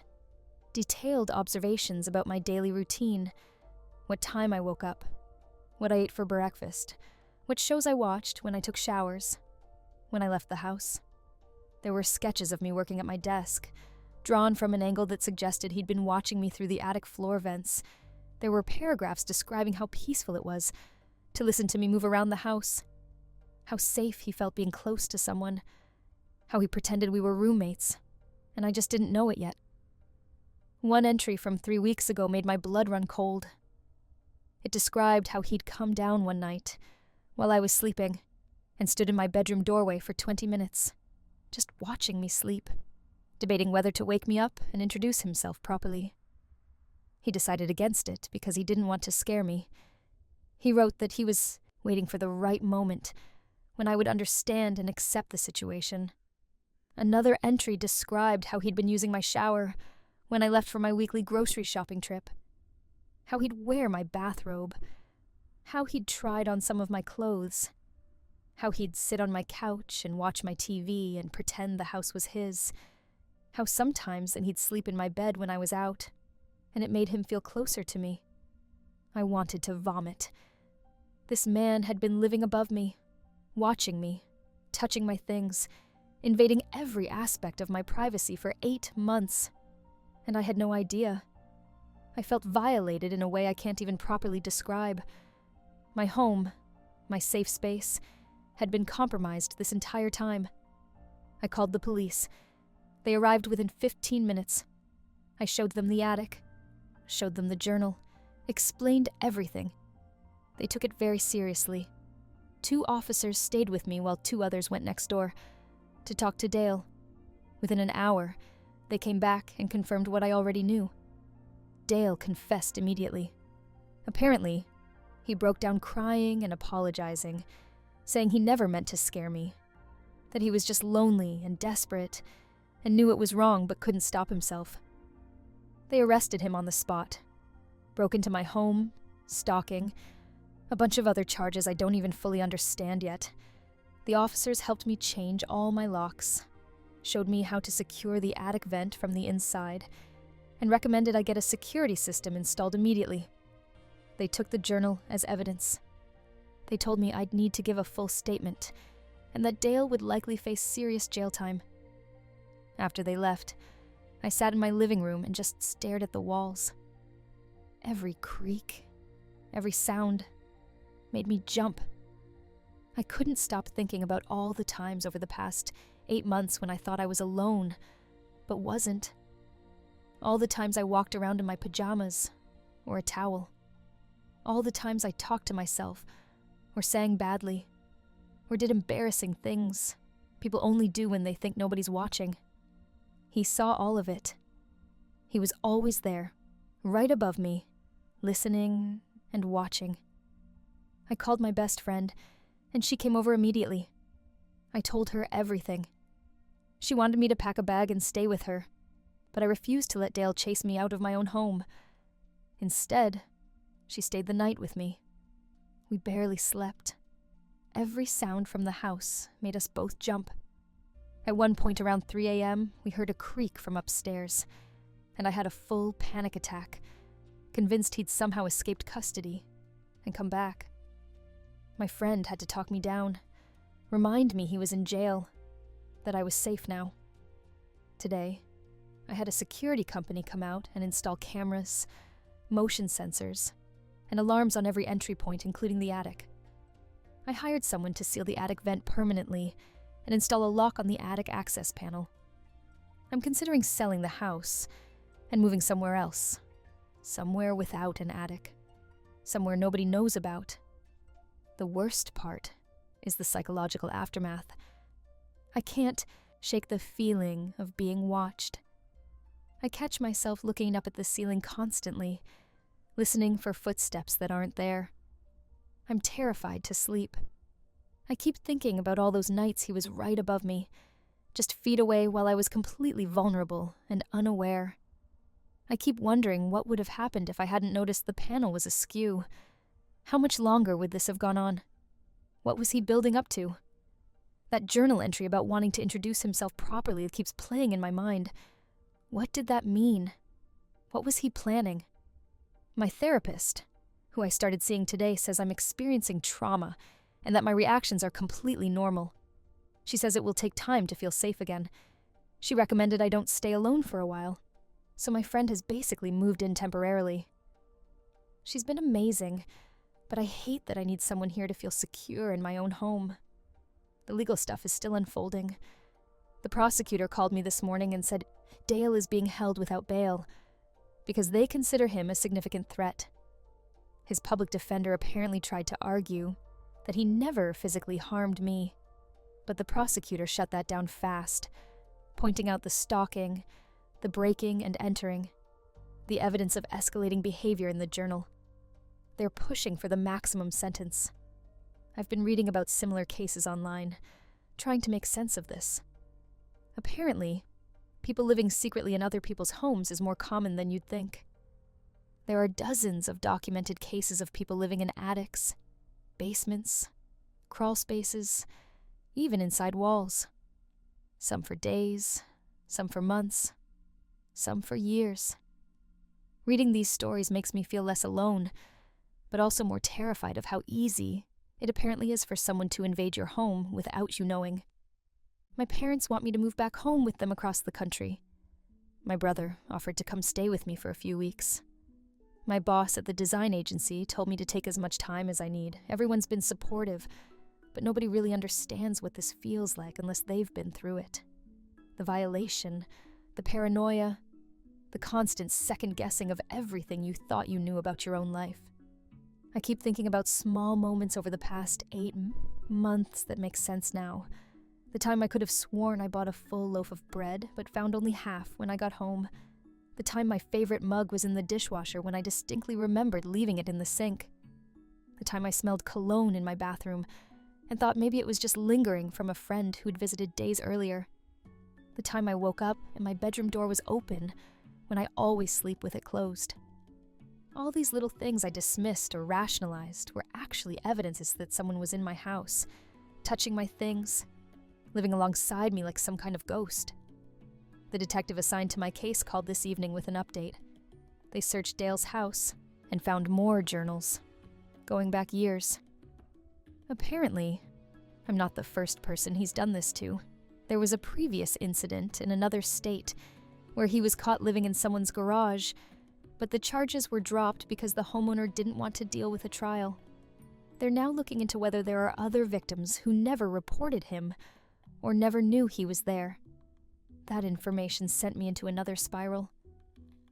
How many other people is he watching? How long has he been doing this? What else is in those journals? The detective wouldn't give me details, said it was part of an ongoing investigation, but assured me they're building a strong case, and Dale will face consequences for everything he's done. I've started having nightmares. In them, I'm in my house, but the walls are transparent, and I can see Dale watching me from every angle. Sometimes I dream that I wake up, and he's standing at the foot of my bed, just staring. Sometimes I dream that the police never came, and he's still up there right now, listening to me sleep, writing about me in his journal. I wake up gasping, sweating, my friend having to calm me down and remind me it's over. He's gone. I'm safe. But am I safe? That's the question I keep asking myself. Sure, Dale is in jail right now, but what about when he gets out? Will he come back? Will he target me again? Will he tell other people about the easy access to my house? The prosecutor says they'll get a restraining order, that he won't be allowed anywhere near me, but how much is that really worth? A piece of paper doesn't stop someone who's willing to live in your attic for 8 months. I've been researching home security obsessively. I want to install more cameras, get a dog, maybe even hire private security for a while. My rational brain tells me I'm overreacting, that Dale is locked up and the house is secure now, but my traumatized brain doesn't care about logic. Every shadow looks threatening. Every noise sounds like someone breaking in. I'm exhausted, but too afraid to sleep deeply. I'm constantly on alert, constantly waiting for something bad to happen. My aunt's house, which I loved when I inherited it, now feels like a prison. I used to love the old architecture, the quirky layout, the character of the place. Now I see hiding spots everywhere. The attic, the basement, the crawl space under the porch, the gap behind the water heater. Any of these places could conceal someone. How do I ever feel safe here again? How do I ever trust that I'm truly alone? Some people have suggested I'm being too paranoid, that I should just move on and be grateful it wasn't worse. Those people can go to hell. They don't understand what it's like to discover your entire sense of security was an illusion. They don't know what it's like to realize someone was watching you during your most private, vulnerable moments. They haven't felt the sick realization that a stranger knows intimate details about your life, your habits, your body, your home.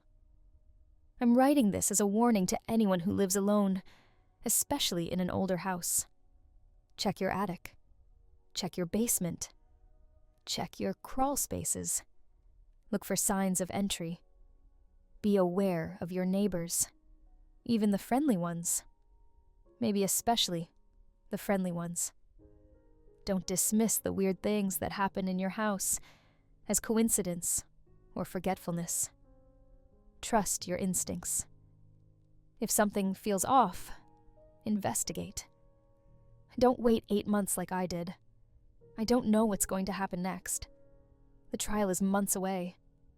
Dale is in jail, but my life is still completely disrupted.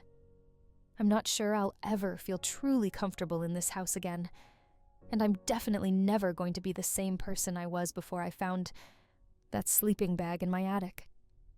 But I'm trying to take it one day at a time, trying to reclaim my space and my peace of mind, trying to believe that eventually I'll feel safe again. I have to believe that, because the alternative is letting Dale win, and I refuse to give him that power. If anyone has been through something similar, please share your story. I need to know I'm not alone in this. I need to know it gets better. Because right now, I'm terrified, violated, and struggling to imagine a future where I don't jump at every sound and check the attic 3 times before bed. This is my reality now, and I'm doing my best to survive it. Story 5. I'm writing this from my office in Town Hall, where I've been the mayor for 9 months, and I still can't believe any of this is real.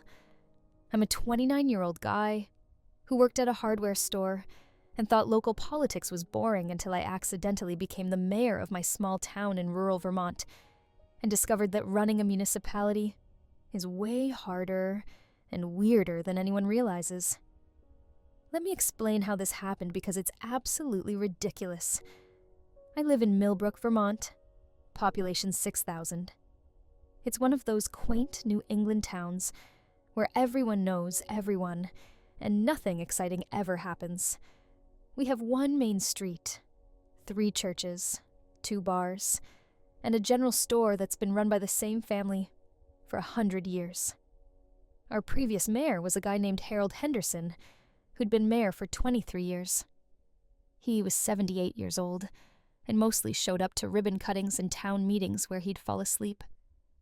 The town basically ran itself through the town manager and various committees, while Harold collected a salary and enjoyed the title. Last year, Harold announced he wasn't running for re-election. He was retiring to Florida. This should have been a big deal. But honestly, nobody seemed to care much. The mayor position in Millbrook is mostly ceremonial. The real work is done by people with actual qualifications. Filing deadline for the mayoral race came and went with 0 candidates. Literally nobody wanted the job. It paid $28,000 a year for what was supposed to be part-time work, but usually ended up being way more. Who wants that headache? The town clerk extended the filing deadline. Still, no candidates. The town council started panicking. Legally, they needed someone on the ballot. They discussed appointing someone, but the town charter required an election. I was at one of the 2 bars with my friends talking about this situation. My buddy Dave said someone should run as a joke candidate just to give people something to vote for.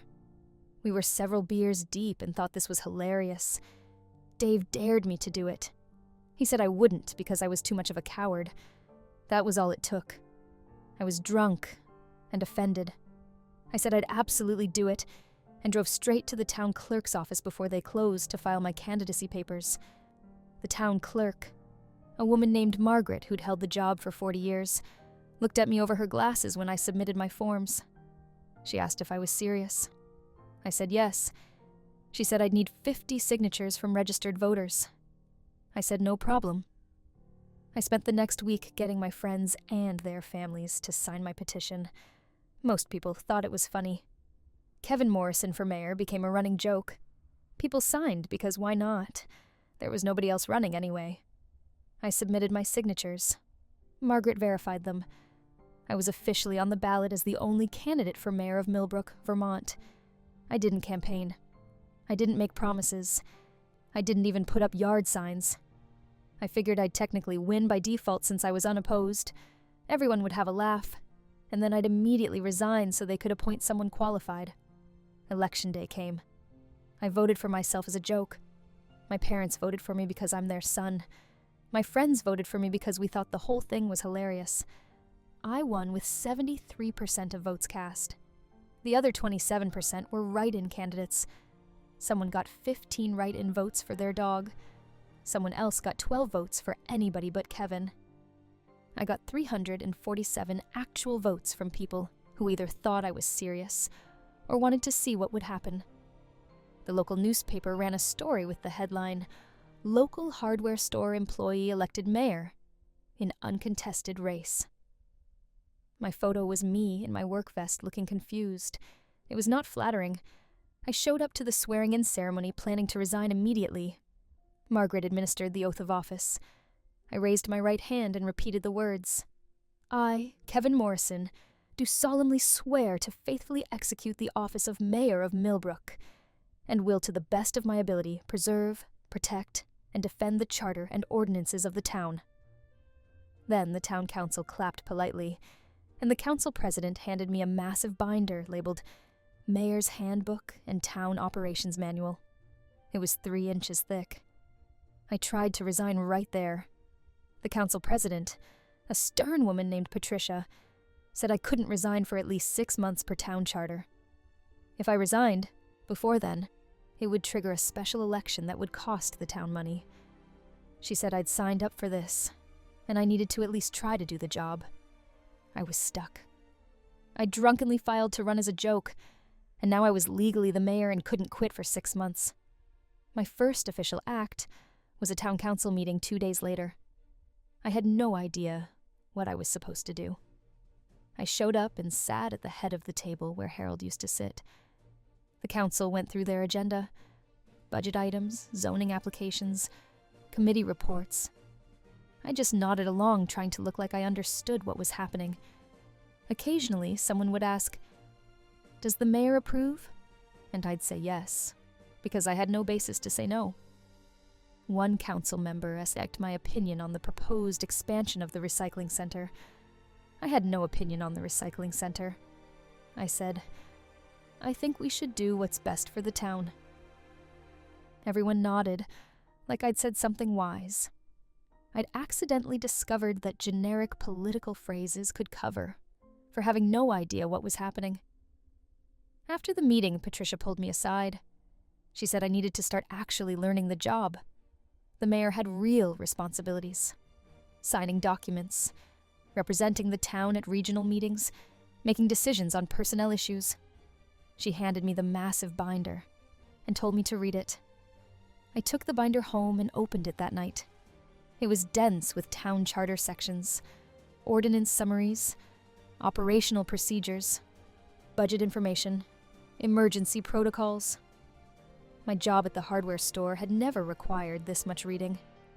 I started getting official mayor correspondence, letters from state agencies, invitations to regional planning meetings, requests to speak at local events.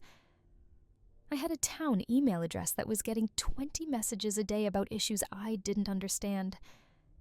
The town manager, a competent woman named Susan, who actually knew how to run a town, became my lifeline. She'd been doing this for 15 years and had worked with Harold's mostly absent leadership. She was used to mayors who didn't do much, but Susan expected me to at least show up and sign things. She'd explain what documents meant and why I needed to approve them. Budget transfers, hiring authorizations, contracts with vendors. I'd sign everything she put in front of me while trying to learn what it actually meant. My first crisis happened 3 weeks into my term. A water main broke on Oak Street, flooding 6 houses. This was apparently a mayoral emergency. I got calls at 6 a.m. from Susan, from the public works director, from the council president. I had no idea what to do about a broken water main. I'm a hardware store employee. I sell hammers and paint. I don't manage municipal infrastructure.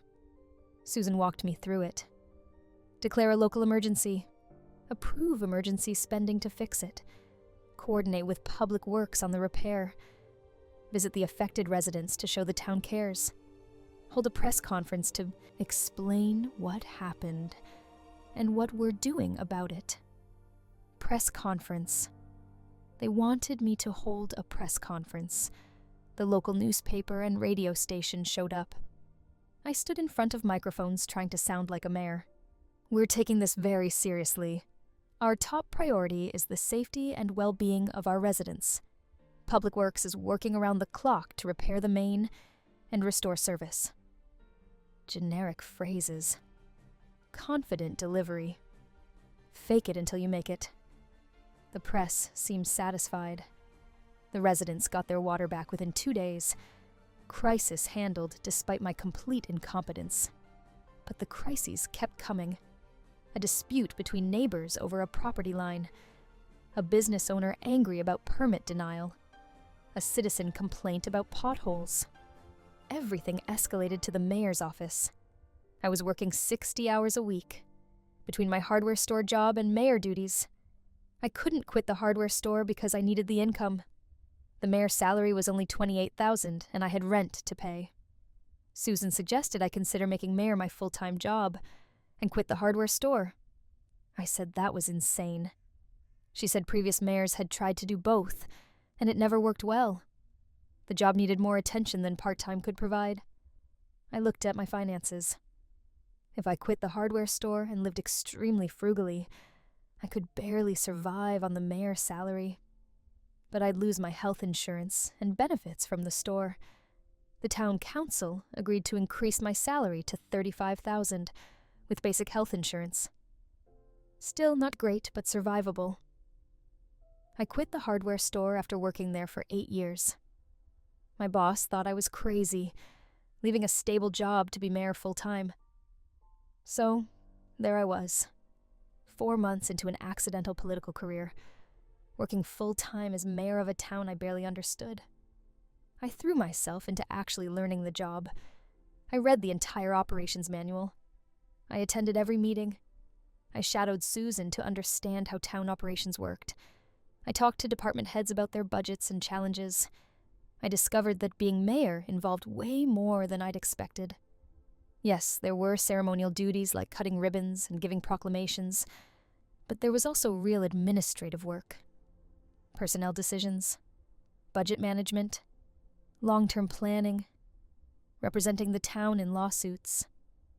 I hadn't known the town was involved in 3 active lawsuits, one from a slip and fall at the town hall, and one from a contractor disputing a contract, and one from a resident claiming improper zoning enforcement. I had to sit in depositions being asked questions about town policies I'd had nothing to do with creating. The town's lawyer would prep me beforehand on what to say. Mostly I don't recall, and referring questions to staff. 6 months into my term, I could legally resign. Patricia asked if I planned to. I surprised myself by saying no. I was starting to actually understand the job. The town was running smoothly. I felt like I was making a difference even if I'd stumbled into it accidentally. The council seemed relieved. They'd been worried about another special election. They agreed to extend my salary to $40,000 to reflect that I was doing the job full-time. Still, not great, but better. My friends thought I'd lost my mind. The guy who'd filed as a joke was now seriously being mayor. But I was getting invested in town issues. I cared about the budget. I wanted to improve services. I was becoming an actual politician. Town meeting season was my next big challenge. New England town meetings are direct democracy. Citizens vote on budget and policy. The mayor has to run the meeting and defend the budget proposal. I stood in front of 300 residents in the high school gymnasium, explaining a $6 million town budget. People asked detailed questions about line items. Why was the highway department requesting new equipment? Why had the library budget increased? What was the plan for the aging elementary school building? I'd prepared for weeks with Susan. We'd anticipated questions and rehearsed answers. I made it through the meeting without major embarrassment. The budget passed. I got polite applause. Afterward, several residents came up to tell me I was doing a better job than Harold ever had. Harold had mostly napped through town meetings. I was at least engaged and trying. The bar was low, but I was clearing it. Year 1 as mayor ended. I'd survived. The town hadn't burned down. Services continued, no major scandals. I was asked if I'd run for re-election. The question caught me off guard. Run for real? As an actual candidate with actual plans? The joke had long since ended. This was my job now. I said I'd think about it. Over the next few weeks, I did serious reflection. Did I want to be mayor? Not accidentally, but intentionally. I discovered I was good at it. Not because I had relevant experience, but because I listened to people who knew more than me. I relied on Susan and department heads and council members.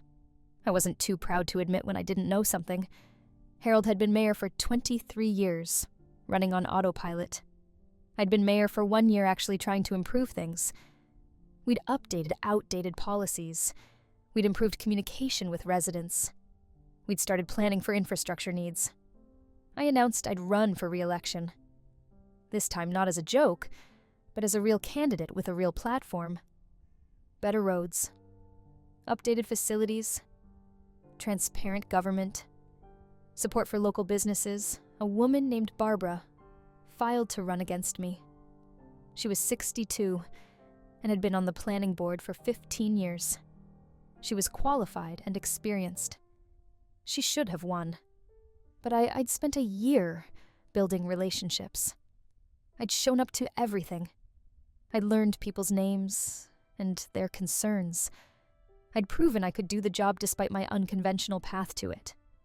I won re-election with 58% of votes. Barbara got 42%.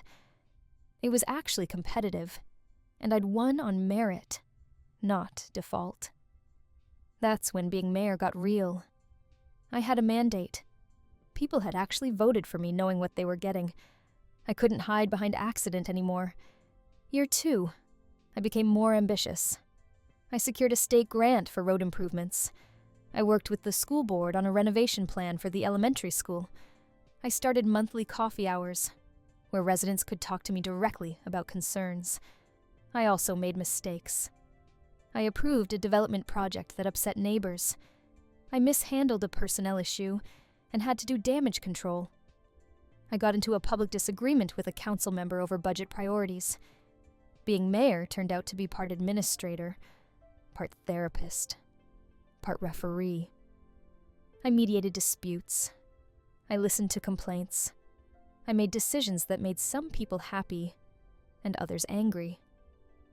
The weirdest part was becoming a public figure in a small town. I couldn't go to the grocery store without being stopped by residents wanting to discuss potholes or trash pickup. My personal life became semi-public. People had opinions about where I lived and who I dated and what I did on weekends. I started dating someone I met at a regional mayor's meeting. She was mayor of a town 30 minutes away. We bonded over the absurdity of small-town politics. Our first date was comparing notes about handling difficult council members. My parents still found the whole thing surreal. Their son, who'd drunkenly filed to run as a joke, was now a legitimate elected official, being interviewed for regional news. My mom kept newspaper clippings about me in a scrapbook. The job changed me. I became more confident, more knowledgeable about government and policy, more comfortable with public speaking. I went from selling hammers to negotiating contracts with state agencies. I also became more cynical about politics. I learned how much of governance is compromise and managing competing interests. How budget constraints limit what's possible. How some problems don't have good solutions, just least bad options. But I also saw government work. I saw roads get fixed, parks get maintained, services delivered. I saw direct democracy in action at town meetings. I saw community organizing around local issues.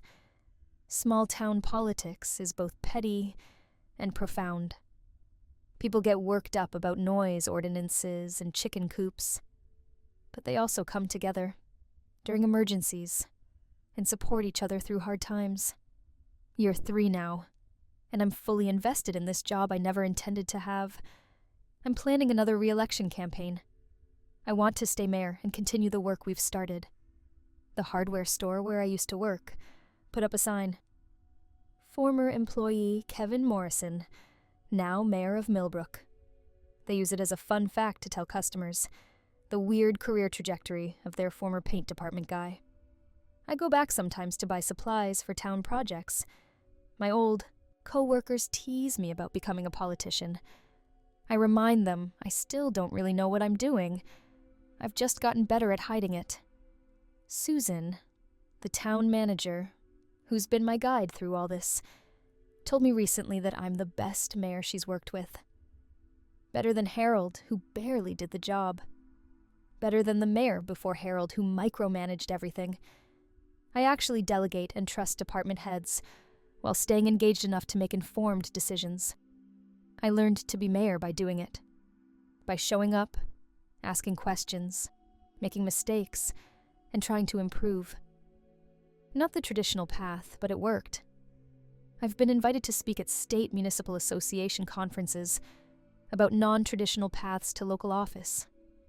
Apparently, my story of drunkenly filing as a joke and accidentally becoming a competent mayor is inspirational to some people. I tell them the truth. I had no qualifications. I didn't intend to win. I tried to quit. But circumstances forced me to actually try, and I discovered I could do it with help from people who knew what they were doing. The lesson, I guess, is that competence can be learned, and local government desperately needs people willing to serve even if they don't feel qualified. Though I don't necessarily recommend the drunk filing approach. That was stupid, and I got lucky. My 3-year term ends next year. I'll run for re-election again. If I win, it'll be my 3rd term as mayor. The joke candidate who became a career politician. The town is doing well. We're financially stable. Services are good. Residents are generally satisfied. I've helped make that happen despite having 0 relevant experience when I started. I've learned that local government is simultaneously more boring and more important than people realize. It's boring because it's mostly administrative work and budget management. It's important because it directly affects people's daily lives in ways state and federal government don't. Potholes matter. Snow removal matters. Trash pickup matters. These aren't glamorous issues, but they're what people actually care about. I've also learned that democracy at the local level is fragile. It depends on people being willing to show up and do unglamorous work. Most positions in town government are volunteer. Planning board, zoning board, conservation commission, library trustees, all volunteers. We struggle to fill positions. People are busy. Meetings are boring. The work is detailed and often thankless. But someone has to do it or the town doesn't function. I ended up being mayor because literally nobody else wanted the job. That should be concerning. What does it say about civic engagement when a hardware store employee filing as a joke is the only candidate? But maybe it also shows that the barrier to entry for local politics doesn't have to be high. You don't need a law degree or political experience. You need willingness to learn and work hard and make decisions. I'm proof that someone with no qualifications can become a competent mayor through trial and error and good support staff. Is that inspiring or terrifying? Probably both. Story 6. I've lived in the same house my entire life. 28 years in a small town in northern Wisconsin. Our property backs up to about 400 acres of dense forest that's technically state land, but rarely sees any visitors besides the occasional hunter during deer season. As a kid, I spent countless hours exploring those woods, building forts, following deer trails, just being a kid in nature. I thought I knew every inch of that forest. I was wrong. 3 months ago, I found something back there that shouldn't exist, and I've been documenting it ever since. I'm posting this because I need other people to know about it before I go back in. If something happens to me, I want there to be a record. It started in late September. I'd been feeling restless, stressed from work, and I decided to take a walk in the woods, like I used to as a kid. I headed out around 4 in the afternoon, planning to just wander for an hour or so before dinner. I took one of my old trails, a path I'd walked hundreds of times, heading toward a creek about a mile into the forest. About halfway to the creek, I noticed something off. There was a tree I didn't recognize. That probably sounds stupid. Like, how would I recognize individual trees in 400 acres of forest? But this tree was different. It was massive, probably 8 feet in diameter, and it was growing in a spot I'd walked past 1,000 times. I would have remembered a tree that big. It would have been there my whole life. But I had no memory of it. I walked up to it and put my hand on the bark. It was warm. Not sun-warmed, because the canopy was thick here, and this tree was in shadow. Actually warm, like it had its own heat source. I pulled my hand back, and the warmth faded from my palm almost immediately. I touched it again. Same thing. Warm bark that made my hand feel heated, but the warmth didn't linger. I walked around the tree, examining it. The bark had these strange patterns in it, almost like writing, but not quite. Swirls and lines that seemed too deliberate to be natural growth patterns. I took out my phone to take pictures, but when I tried, my phone glitched. The camera app would open and immediately crash. I tried several times. Same result. I decided to continue to the creek and examine the tree more on my way back. But when I reached the spot where the creek should have been, it wasn't there. Just more forest. I stood there confused. I knew this creek. I'd played in it my entire childhood. I'd caught crayfish here, built dams, fallen in, and gotten soaked more times than I could count. But there was no creek, just dry land and more trees. I pulled out my phone to check my GPS location, see if I'd somehow gotten turned around. But my phone had no signal. Not unusual in deep forest, but I'd always had at least one bar, here. The GPS was working, but it showed my location as blank space, not on any map. That didn't make sense. I was on state land. This area was definitely mapped. I decided to head back. I wasn't scared exactly, just confused and unsettled. I retraced my steps, found the weird warm tree again, and kept going toward home. But the walk took longer than it should have. Much longer. I walked for what felt like 2 hours before I finally saw the edge of the tree line and my house beyond it. When I got inside, I checked the time. It was almost 9 at night. I'd left at 4 in the afternoon. I'd been in the woods for 5 hours, for what should have been a 2-hour walk maximum. I couldn't account for the missing time. I didn't feel tired or hungry, like I'd been walking for 5 hours. It was like time had just skipped forward. I tried to tell myself I'd just lost track of time, gotten more distracted than I realized, but I couldn't shake the feeling that something was wrong. The missing creek, the tree I didn't remember, the warm bark, my phone glitching, the time discrepancy. None of it added up. I didn't go back into the woods for a week. I told myself I was busy with work, but really, I was nervous. Finally, the following Sunday, I decided to try again. This time I brought a real camera, not just my phone, and a compass, and I marked the time carefully before I left. 3 in the afternoon, exactly. I walked the same path. The weird tree was there again, still warm when I touched it. I took photos with the real camera. They came out fine, no glitching. I documented everything. The size of the tree, the patterns in the bark, the exact location based on my compass bearing from my house. I decided to go past the tree this time, deeper into the forest than I'd gone the previous week. I walked for about 30 minutes, checking my compass regularly to make sure I was going in a straight line. Then I found something that made me stop dead. There was a clearing I'd never seen before, perfectly circular, about 50 feet in diameter, with no trees growing in it at all. Just grass, but weird grass. It was too green, too uniform, and it swayed in a wind I couldn't feel.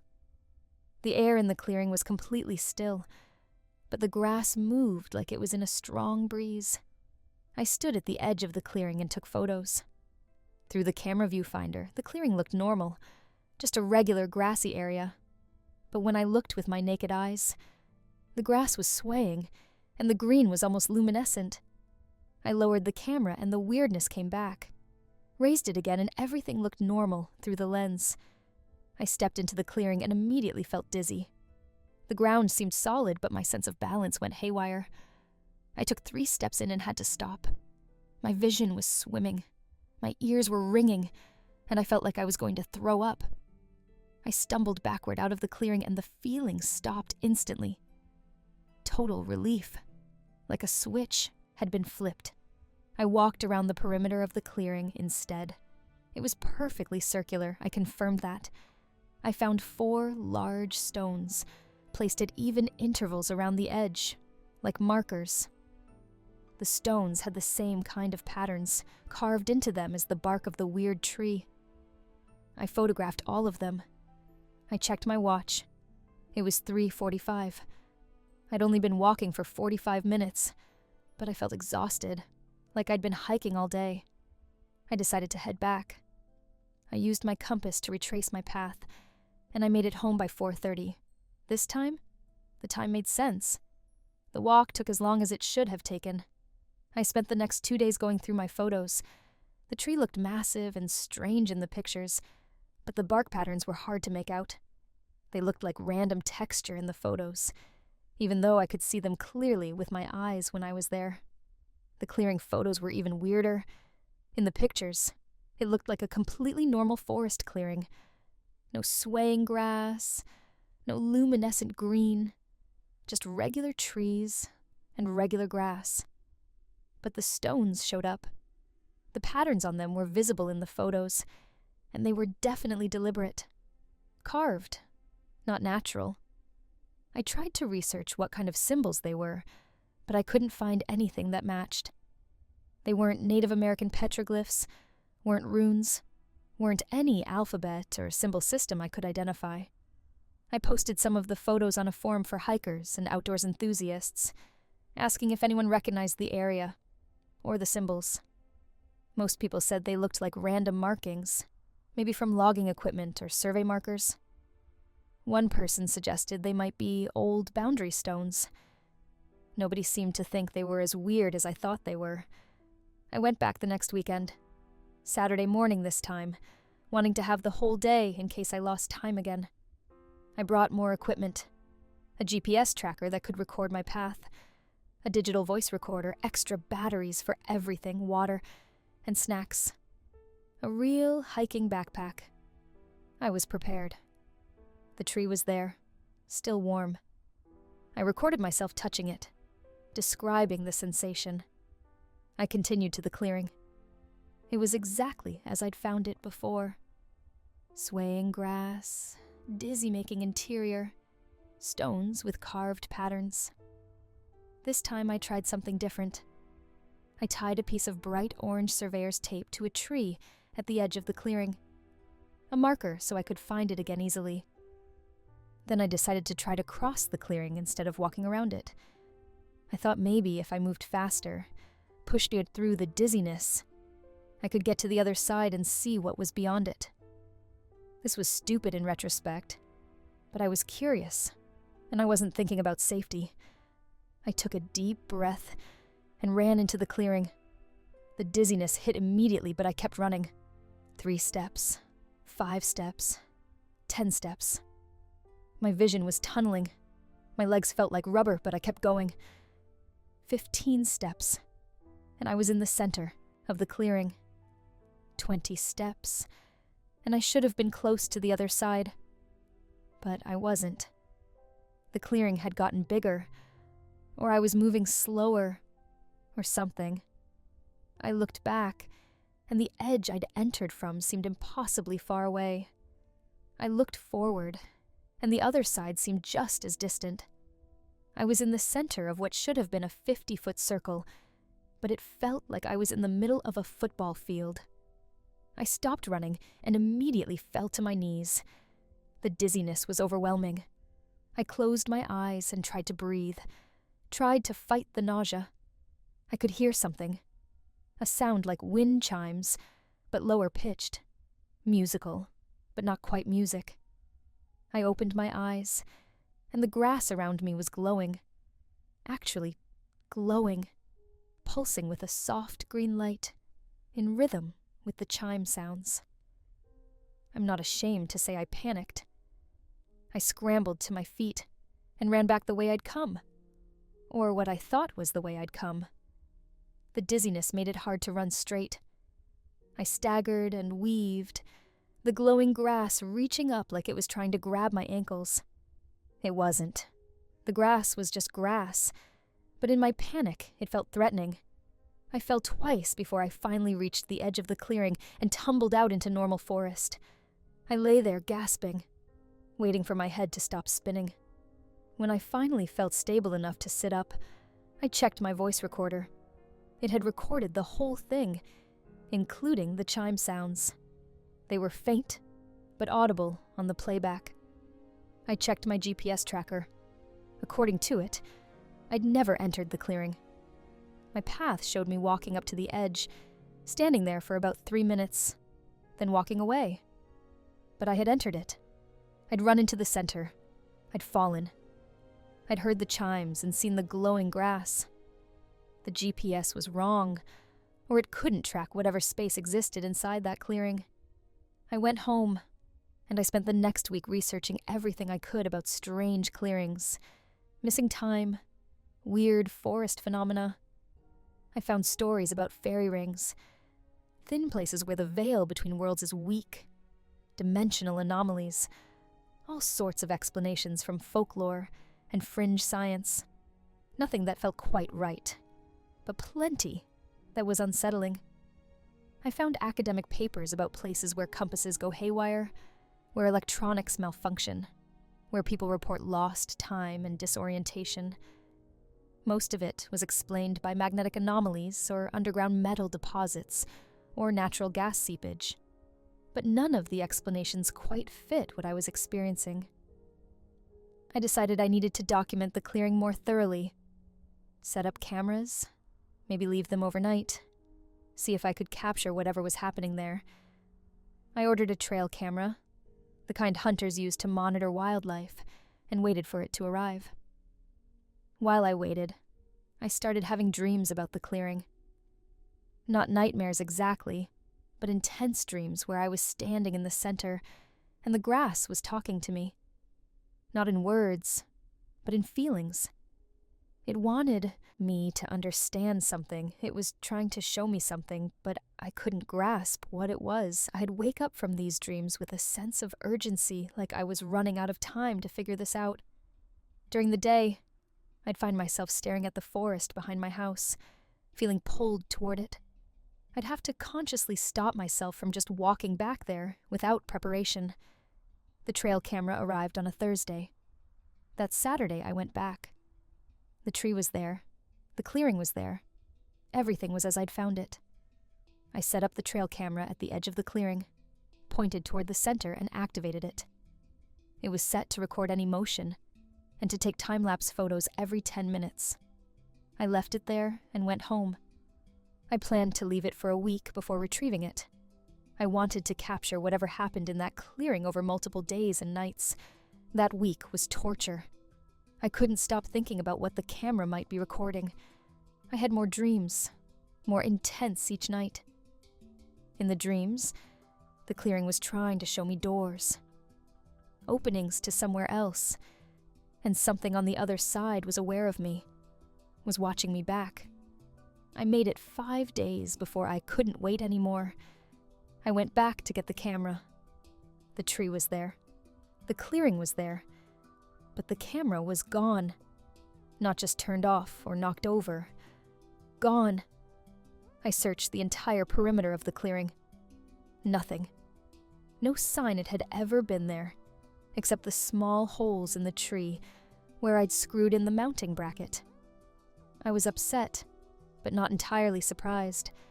Whatever was happening in that clearing, it apparently didn't want to be recorded, or it could somehow remove recording devices.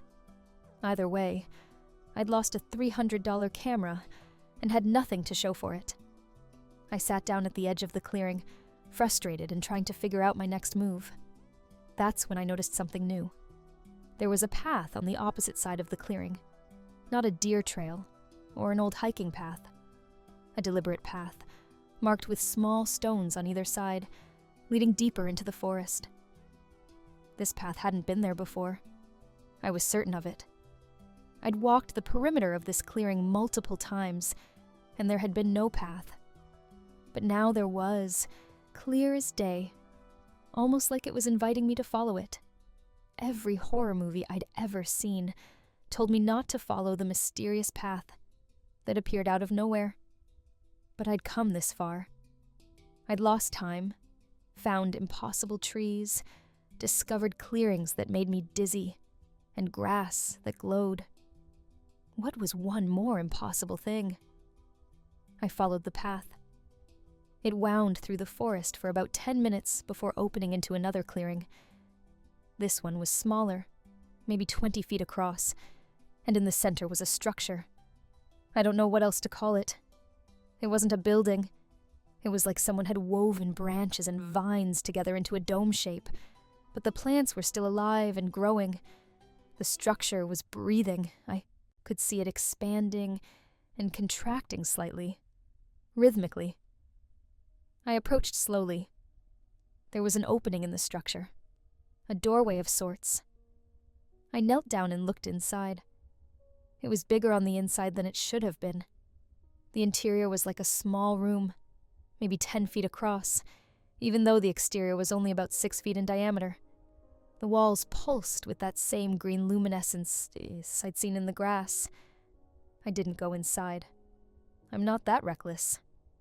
But I sat there for a long time, watching it, trying to understand what I was looking at. Eventually, I pulled out my phone to try to take a picture.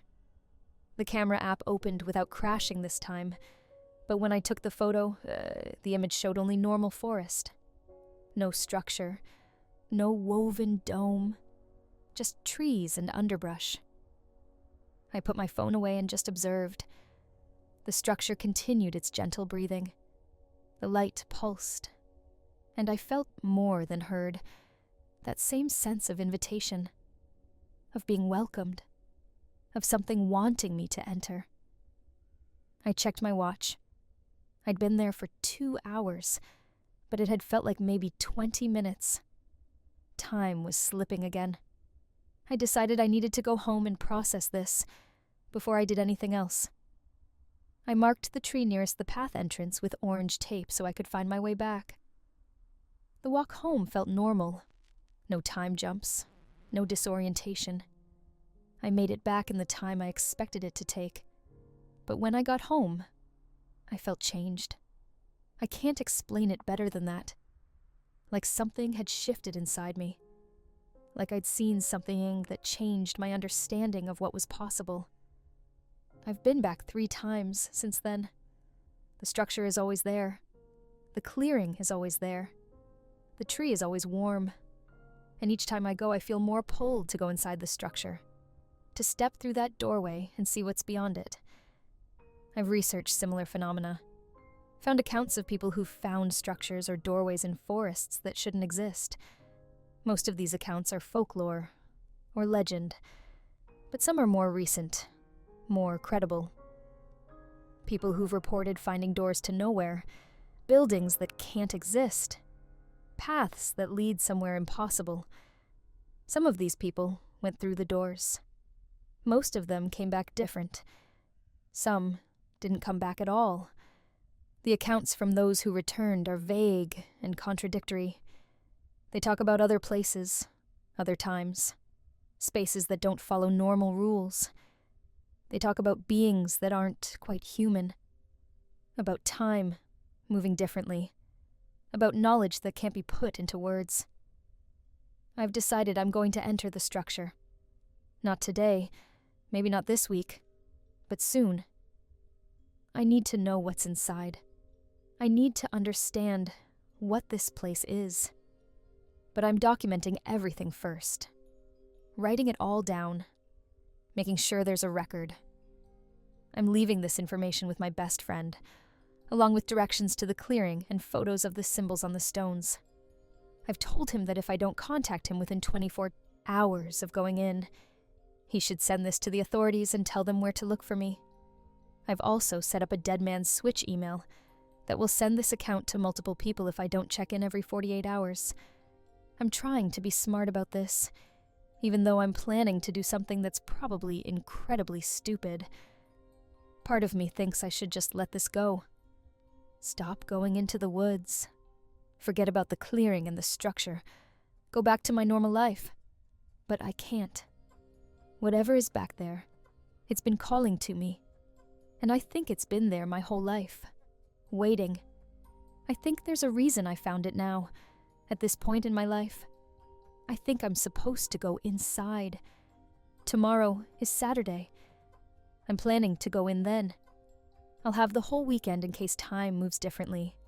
I'll bring my phone, my camera, my voice recorder, water, food, a flashlight, a first aid kit. I'll be as prepared as I can be for something I can't possibly prepare for. If you're reading this, and I haven't updated, it means something went wrong. It means I either didn't come back, or I came back too changed to want to continue this account. Either way, the clearing is real. The structure is real. It's in the state forest behind my house at these coordinates, which I've included in the full document I'm leaving with my friend. If someone else wants to investigate, please be careful. Document everything. Don't go alone. Don't stay too long. And if you feel that pull, that invitation to step inside, really think hard about whether you want to answer it. I don't know what I'll find inside that structure. I don't know if I'll come back the same person who went in, but I know I have to go. I've spent my whole life walking past this place without seeing it. Now that I've seen it, I can't unsee it. I can't ignore it. I have to know. Wish me luck. I'll update if I can. And if I can't, well, at least there will be a record of what I found.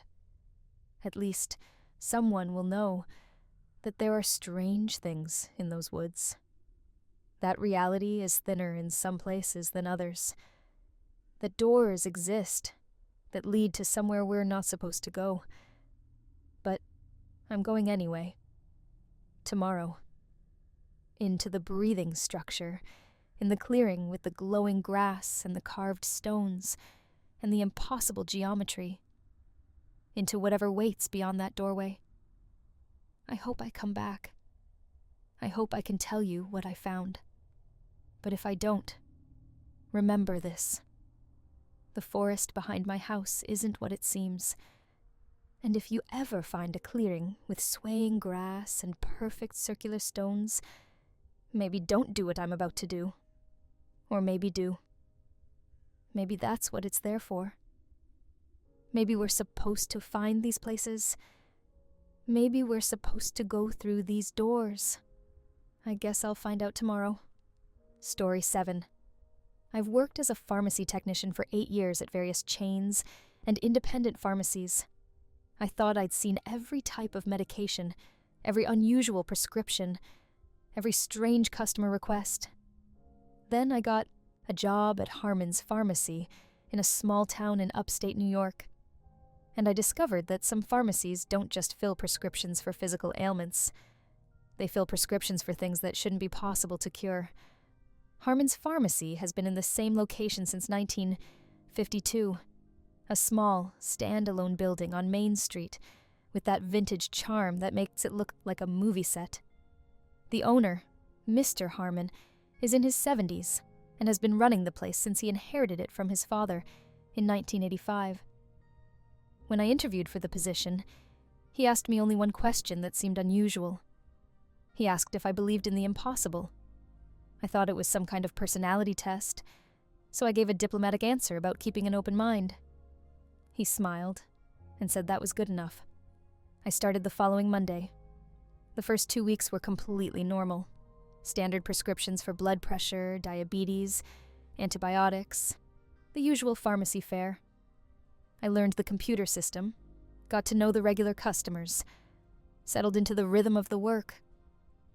Then on my 3rd Monday, a woman came in with a prescription I'd never seen before. The prescription was handwritten by a Dr. Emmanuel Winters, whose name I didn't recognize from our usual prescribing doctors. The medication listed was something called Memorix, with instructions to take 1 tablet daily for 14 days to treat acute memory loss. I'd never heard of Memorix. I checked our database, and it wasn't there. I checked the FDA website and found no approved medication by that name. I brought the prescription to Mr. Harmon. He looked at it, nodded, and said he'd fill it himself. He went into the back room where he kept his compounding equipment and returned 20 minutes later with a bottle of small white tablets. He labeled it, counseled the patient on usage, and sent her on her way. I asked him what Memorex was. He said it was a specialized medication for very specific conditions. Not FDA approved, because it wasn't a standard pharmaceutical. He compounded it himself using a formula that had been passed down in his family. It worked. That's all I needed to know. I was concerned about the legality of this, but Mr. Harmon assured me everything was properly documented and within the bounds of pharmacy law regarding compounded medications. I decided to trust him and let it go. But then more unusual prescriptions started coming in. A prescription for Veritas, described as a treatment for chronic dishonesty, to be taken twice daily for 30 days. A prescription for Somnium Cure, for treating nightmares that had become physically dangerous. A prescription for Tempus, meant to slow down perceived time for patients experiencing terminal illness. None of these medications existed in any database I could access, but Mr. Harmon would take each prescription, disappear into his compounding room, and emerge with bottles of various pills, liquids, or powders that he'd then give to waiting patients. Started paying attention to the patients who received these unusual medications. They'd return weeks later for refills or follow-ups, and I'd ask how the medication was working. Their responses were impossible. The woman who'd taken Memorex said she'd recovered memories from her childhood that had been completely blocked after trauma. Not just vague feelings, but complete detailed memories that had been psychologically suppressed for decades. A man who'd taken Veritas said he'd been a compulsive liar his whole life, unable to stop himself from lying even about trivial things. After 30 days on the medication, he found himself constitutionally unable to lie. The compulsion was gone, replaced by an almost physical need to tell the truth.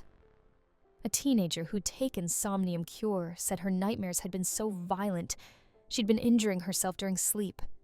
After 2 weeks on the medication, the nightmares had transformed into ordinary dreams. Not gone, but no longer dangerous. These weren't normal pharmaceutical effects. These were impossible cures for conditions that shouldn't respond to chemical treatment. I confronted Mr. Harmon about it. I asked him directly what these medications were and how they worked. He closed the pharmacy for lunch, sat me down, and explained. Harmon's Pharmacy, he said, was one of about 20 pharmacies scattered across the United States that filled what he called metaphysical prescriptions. These were prescriptions for conditions that existed on the boundary between psychological and spiritual, issues that affected the mind and soul in ways that traditional medicine couldn't address. The medications he compounded weren't standard chemicals. They were what he called intentional compounds, substances that were created with focused will and specific purpose embedded in their molecular structure. The physical ingredients were real, mostly herbs and minerals and synthesized compounds, but the active element was intention. Belief made material. He said the practice went back centuries to apothecaries and healers who understood that some illnesses required more than physical medicine. These conditions needed treatment that addressed the metaphysical aspects of human existence: memory, truth, dreams, time perception, all things that existed in the fuzzy space between matter and consciousness. I asked how he'd learned to compound these medications. He said his father had taught him, who'd learned from his father, going back generations. The Harmon family had been metaphysical pharmacists since before the profession was even called pharmacy. They'd preserved the knowledge, passed it down, maintained the practice even as modern medicine dismissed anything that couldn't be measured and reproduced. I asked if it was legal. He said it existed in a gray area. The medications were compounded under legitimate pharmacy laws. The ingredients were all legal substances. The fact that the compounds worked through mechanisms science didn't recognize wasn't technically illegal, just unexplainable. He asked if I wanted to continue working there, now that I knew the truth. I could leave, no hard feelings, and he'd give me a good reference. Or I could stay and learn. Maybe even eventually learn to compound these medications myself. I stayed. How could I not? I'd stumbled into something impossible and real, and I wanted to understand it. Over the next few months, Mr. Harmon started teaching me the basics of metaphysical compounding. It wasn't just about mixing ingredients. It was about understanding the condition being treated, the patient receiving treatment, and the specific intention needed to address their issue. For Memoryx, the intention was unlocking, creating a key to open doors the mind had shut. For Veritas, it was alignment, bringing inner truth and outer expression into harmony. For Somnium Cure, it was transformation, changing the nature of dreams, from harmful to harmless. Each medication required different ingredients, different preparation methods, and different mental states during compounding. Mr. Harmon would meditate before creating certain medications, would fast before others, would listen to specific music, or burn specific incenses, depending on what he was making. It sounded like magic, but he insisted it was pharmacy, just a different kind than what was taught in school. I started learning to compound simple medications under his supervision. The first one he had me make was called Claritas, a treatment for confusion and mental fog. The ingredients were relatively straightforward: ginkgo biloba, lion's mane mushroom, a synthesized compound similar to a nootropic, and several other herbs. But the preparation was complex. I had to grind each ingredient while focusing on the concept of clarity, visualizing fog lifting, mental pathways opening. Then I had to combine them in a specific order while maintaining that mental state. The entire process took 3 hours and left me mentally exhausted. When I finished, Mr. Harmon examined the result. He smiled and said it was good for a first attempt.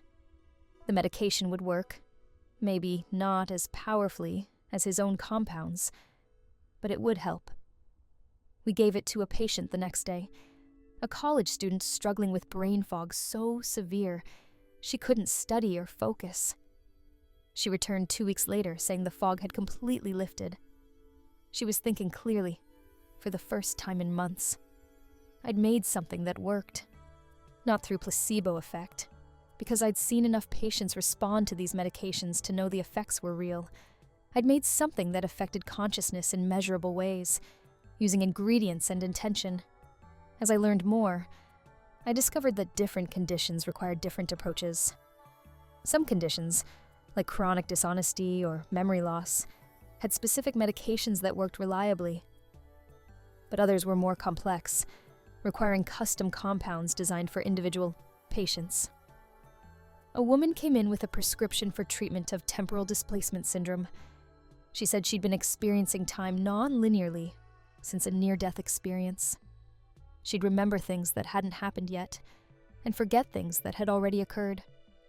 Her sense of past, present, and future had become scrambled. Mr. Harmon spent 3 days creating a custom compound for her.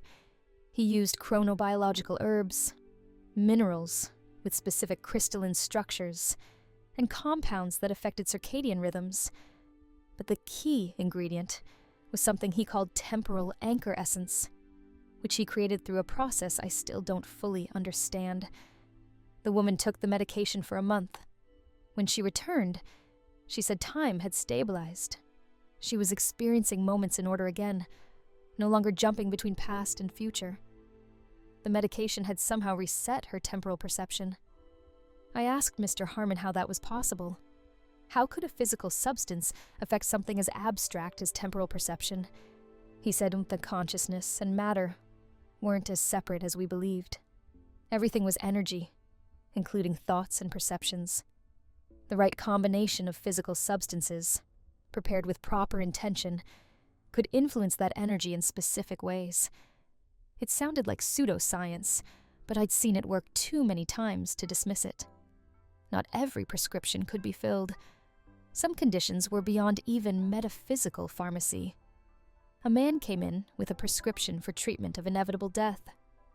His doctor, one of the few physicians who knew about Harmon's special services, had written it as a last resort. The man was dying of cancer and wanted more time.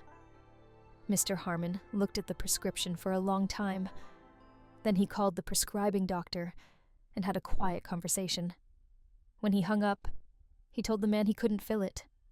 Death wasn't a condition that could be cured with medication. It was a fundamental process, and interfering with it in the ways the man wanted would create imbalances worse than the original problem. The man pleaded, said he'd pay anything. Mr. Harmon was gentle, but firm. Some things were beyond the scope of even metaphysical medicine. Death was one of them. But he did offer an alternative. A medication called Pax, which would help the man accept his death, would ease his fear and bring peace to his final days. The man agreed, and Mr. Harmon compounded it that afternoon. The man took Pax for the remaining weeks of his life. His family later told us he died peacefully, without fear, surrounded by loved ones, and at peace with his ending. The medication hadn't extended his life, but it had improved his death. I asked Mr. Harmon about the ethics of this work. We were giving people medications that science didn't recognize, treating conditions that conventional medicine said didn't exist. How did we know we were helping and not harming? He said it was a question he'd wrestled with his entire career. The answer he'd come to was that the proof was in the results. Patients improved. Their quality of life increased. Conditions that had been untreatable through conventional means resolved or became manageable. Yes, the medications worked through mechanisms science didn't understand, but that didn't make them less real or less effective.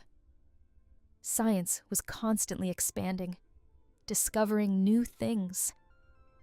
Maybe someday it would catch up to metaphysical pharmacy. Or maybe these medications would always exist in the spaces between scientific paradigms, effective but unexplainable. As long as patients were helped and not harmed, as long as informed consent was maintained, he felt the practice was ethical. I've been working at Harmon's for 2 years now. I've learned to compound most of the standard metaphysical medications, and have even created a few custom compounds under Mr. Harmon's supervision. I've seen conditions I didn't know were treatable, respond to medications I didn't know were possible. I've filled prescriptions for healing old emotional wounds, for breaking free of destructive patterns, for developing capabilities that seemed superhuman. I've seen people transform in ways that shouldn't be possible with simple pills and powders. And I've learned that the boundary between possible and impossible is much more permeable than I'd believed. Consciousness can be influenced by matter if you know how to bridge the gap. Intention can be embedded in molecules if you understand the process. Medicine can go far beyond what's taught in pharmacy school if you're willing to expand your definition of what medicine is. Mr. Harmon is planning to retire in a few years. He's teaching me everything he knows, preparing me to take over the pharmacy and continue the tradition.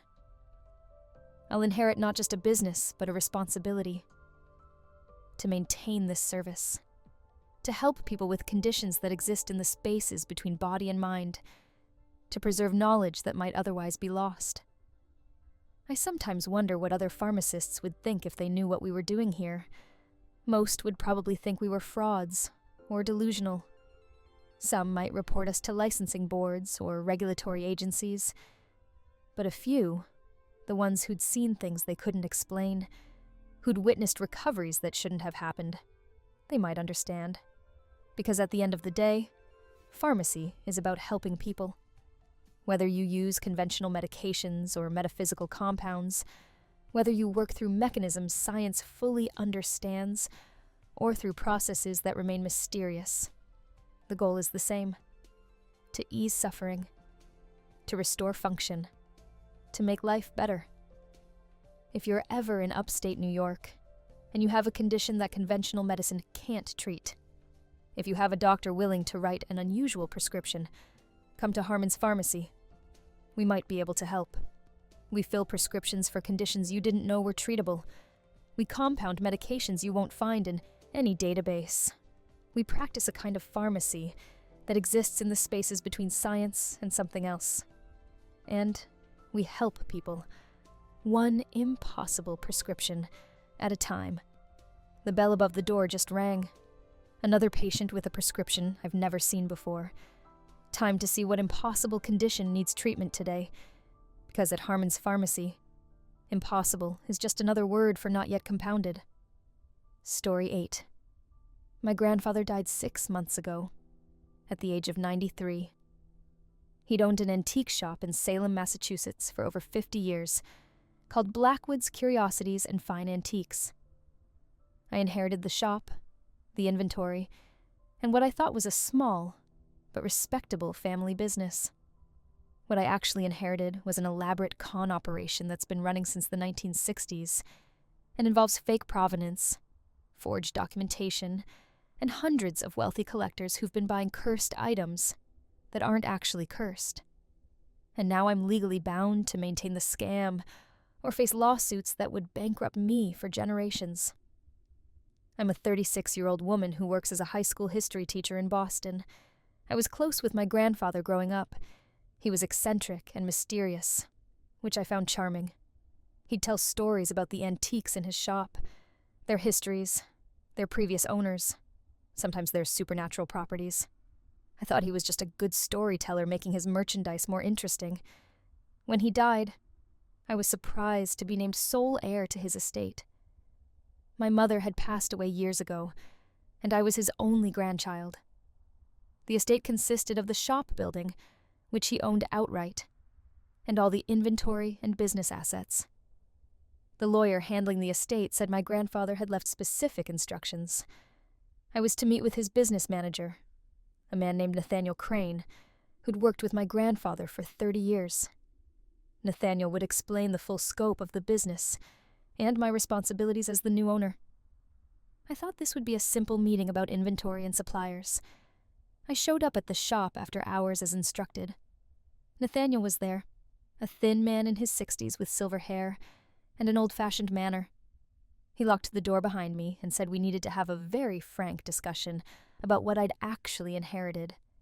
He led me to the back office and pulled out a file box containing hundreds of documents. What he explained over the next 3 hours destroyed my understanding of my grandfather and put me in an impossible situation I'm still trying to navigate. My grandfather's antique shop wasn't just a shop. It was the front for an elaborate operation creating and selling cursed objects to wealthy collectors. Except the objects weren't actually cursed.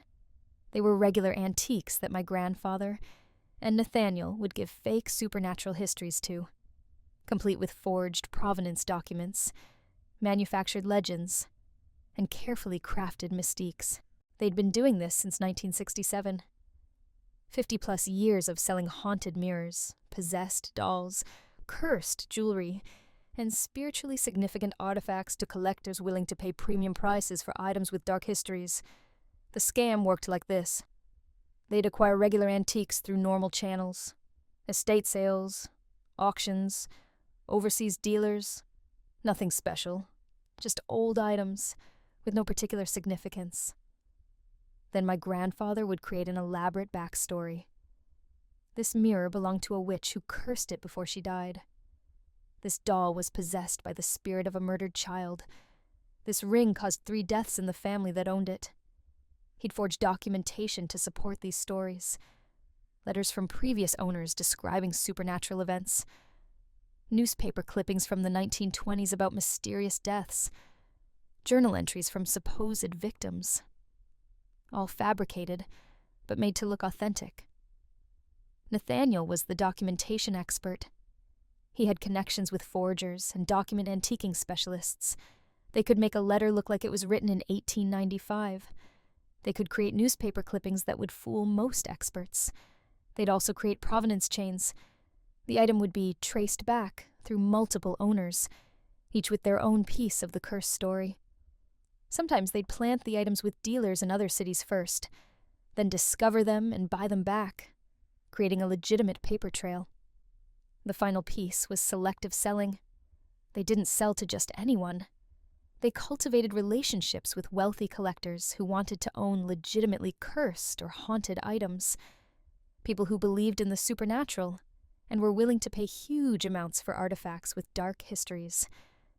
My grandfather would tell the stories in person. He was charismatic and convincing. He'd share details slowly, letting customers discover the truth about items. He'd act reluctant to sell certain pieces because they were too dangerous. This created demand and allowed him to charge incredible prices. A mirror that cost $300 at an estate sale would sell for $50,000 after my grandfather created a curse story and forged 100 years of tragic history for it. Over 50 years, they'd sold hundreds of items to collectors all over the world, made millions of dollars, built reputations as legitimate dealers in occult antiques. And now I'd inherited the whole operation, along with legal liability for maintaining it. Nathaniel explained that many of the collectors had contractual agreements about the authenticity of items they'd purchased. If the items were revealed to be frauds, they could sue for damages. The amounts involved were staggering. One collector alone had spent over $2 million on items from my grandfather over 30 years. If I shut down the operation and admitted the truth, I'd face lawsuits totaling tens of millions of dollars. The shop assets wouldn't begin to cover it. I'd be personally bankrupt. My grandfather's estate would be decimated. Everything would be destroyed. My only option, Nathaniel said, was to continue the business as it had been run. Maintain the fiction. Service the existing collector base. Maybe slowly wind things down over many years while protecting the past sales. I was horrified. This was fraud. Criminal fraud. My beloved grandfather had been a con artist for 50 years, and now I was being asked to continue the con or face financial ruin. I told Nathaniel I couldn't do this. It was illegal and immoral. He said I should review the paperwork before making any decisions. Everything my grandfather had done was carefully documented. He'd kept records of every fake provenance, every forged document, every false claim. Why would he document his own crimes? Because he was planning for this exact situation. If I inherited the business and tried to shut it down, I'd need leverage to protect myself from lawsuits. The documentation showed that collectors had been told these were alleged curses and reported histories. The sales contracts were worded carefully to avoid explicit fraud claims. My grandfather had built legal cover into the operation. It was still unethical and probably criminal, but proving actual fraud would be difficult. Collectors had bought items as described, with stories presented as folklore, not verified fact. Nathaniel said the smart move was to maintain the business, continue serving existing clients, and slowly transition to selling only legitimately provenance antiques, while letting the cursed items part fade away over time. This would take years, but would avoid immediate legal catastrophe. I took the file box home and spent weeks going through everything. The documentation was meticulous. Every item sold, every story created, every forged document, all recorded. My grandfather had essentially written a manual for the con. I also found letters he'd written to me, knowing I'd eventually inherit. He explained his philosophy. He wasn't hurting anyone, he argued. Rich collectors wanted to believe in curses and hauntings. He gave them what they wanted. They got items they valued highly. He made money. Victimless crime. He acknowledged the ethical problems, but justified it as performance art, or storytelling. He was creating modern myths and legends. The fact that collectors paid for these myths didn't make him a criminal, just a successful artist. I didn't buy this rationalization, but I understood it. My grandfather had started the shop in the 60s when he needed money. The cursed items sold better than regular antiques. He got deeper into the scam over years, until it became the primary business. By the time he might have wanted to stop, he was in too deep. Now I was in just as deep despite having done nothing wrong. I consulted with a lawyer, not Nathaniel's lawyer, but my own. I explained the situation, without providing details that would make him obligated to report crimes. He said I was in a difficult position. Continuing the fraud made me complicit, but shutting it down immediately could expose me to crushing civil liability for my grandfather's actions. The estate was technically mine now, including all liabilities. He suggested I consider a middle path. Don't create any new fake cursed items. Service existing clients, but don't take new ones. Slowly wind down the business while protecting against legal exposure. This would take years, but was the safest approach. I decided to try this. I met with Nathaniel and laid out the plan. No new fraudulent inventory. No new curse stories. We'd only sell items from existing inventory, and only to established clients who already knew my grandfather. We'd position it as me being unable to continue his special expertise after his death. Nathaniel thought this could work. Many collectors would understand that the business was ending with my grandfather. We could spend a few years selling off remaining inventory, then close the shop. But I hadn't counted on how invested collectors were in continuing to acquire cursed items. Within weeks of my grandfather's death, I was getting calls from wealthy people all over the country, asking when the shop would reopen and what new inventory I had. These people had been clients for decades. They knew my grandfather personally. They trusted his expertise in occult antiques. They wanted to buy more items, and they assumed I'd continue his work. I tried to explain. I didn't have his knowledge or connections. They said they'd work with me anyway. They'd teach me. They'd help me develop my own expertise. They wanted this business to continue. The pressure was intense. These weren't random customers. These were people who'd spent hundreds of thousands of dollars over years building collections. They'd formed relationships with my grandfather. They saw the shop as essential to their collecting. One woman, a collector from Connecticut named Vivian, came to visit me in person. She was 70 years old and had been buying from my grandfather since the 80s. Her home was apparently filled with cursed items he'd sold her. She told me my grandfather had given her life meaning. After her husband died, collecting these items and learning their histories became her passion. She'd written books about cursed artifacts, based partly on items from my grandfather's shop. She was a respected figure in occult collecting circles. If I admitted the items were fake, it would destroy her legacy and her life's work. She'd be humiliated. Her books would be discredited. Her collection would be worthless. She asked me very directly, did I plan to continue my grandfather's work? I gave a non-committal answer. She said she hoped I would because there were very few dealers who really understood this field the way he had. By completely making it up. I felt sick talking to her. She was a kind woman who'd been deceived for 40 years. But telling her the truth would devastate her. And she'd probably sue me for fraud if she learned the reality. I was trapped by my grandfather's lies, and by the genuine affection these collectors had for him and his work. I started learning the business despite my reservations. Nathaniel taught me how to identify the items in inventory that were enhanced versus legitimately old. How to talk about the items without making explicit claims. How to read customers and understand what they wanted to believe. It felt dirty, but also fascinating. My grandfather had created an entire mythology. Some of the curse stories were incredibly detailed. He'd woven together real historical facts, with invented narratives so skillfully that separating truth from fiction was difficult even with documentation. One mirror in inventory allegedly belonged to a woman accused of witchcraft in Salem in the 1690s. My grandfather had created an entire life story for this woman, complete with trial records, family history, and accounts of supernatural events. None of it was real, but it was internally consistent and historically plausible.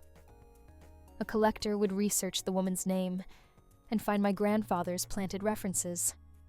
They'd feel like they'd discovered something real, the validation of their own research, made them certain the curse was authentic.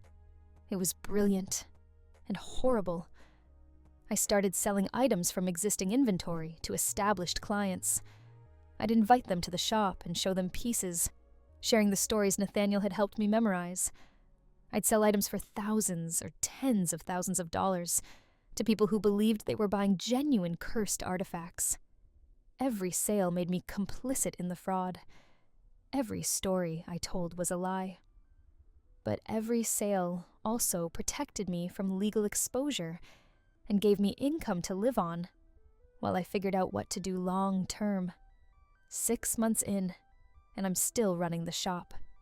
Still selling fake cursed items to true believers. Still maintaining my grandfather's elaborate con because the alternative is financial ruin. I've tried to rationalize it the way he did. These people want to believe. I'm giving them what they want. They're happy with their purchases. Where's the harm? But I know it's wrong. I'm lying to people and taking their money based on those lies. The fact that they willingly believe the lies doesn't make it ethical.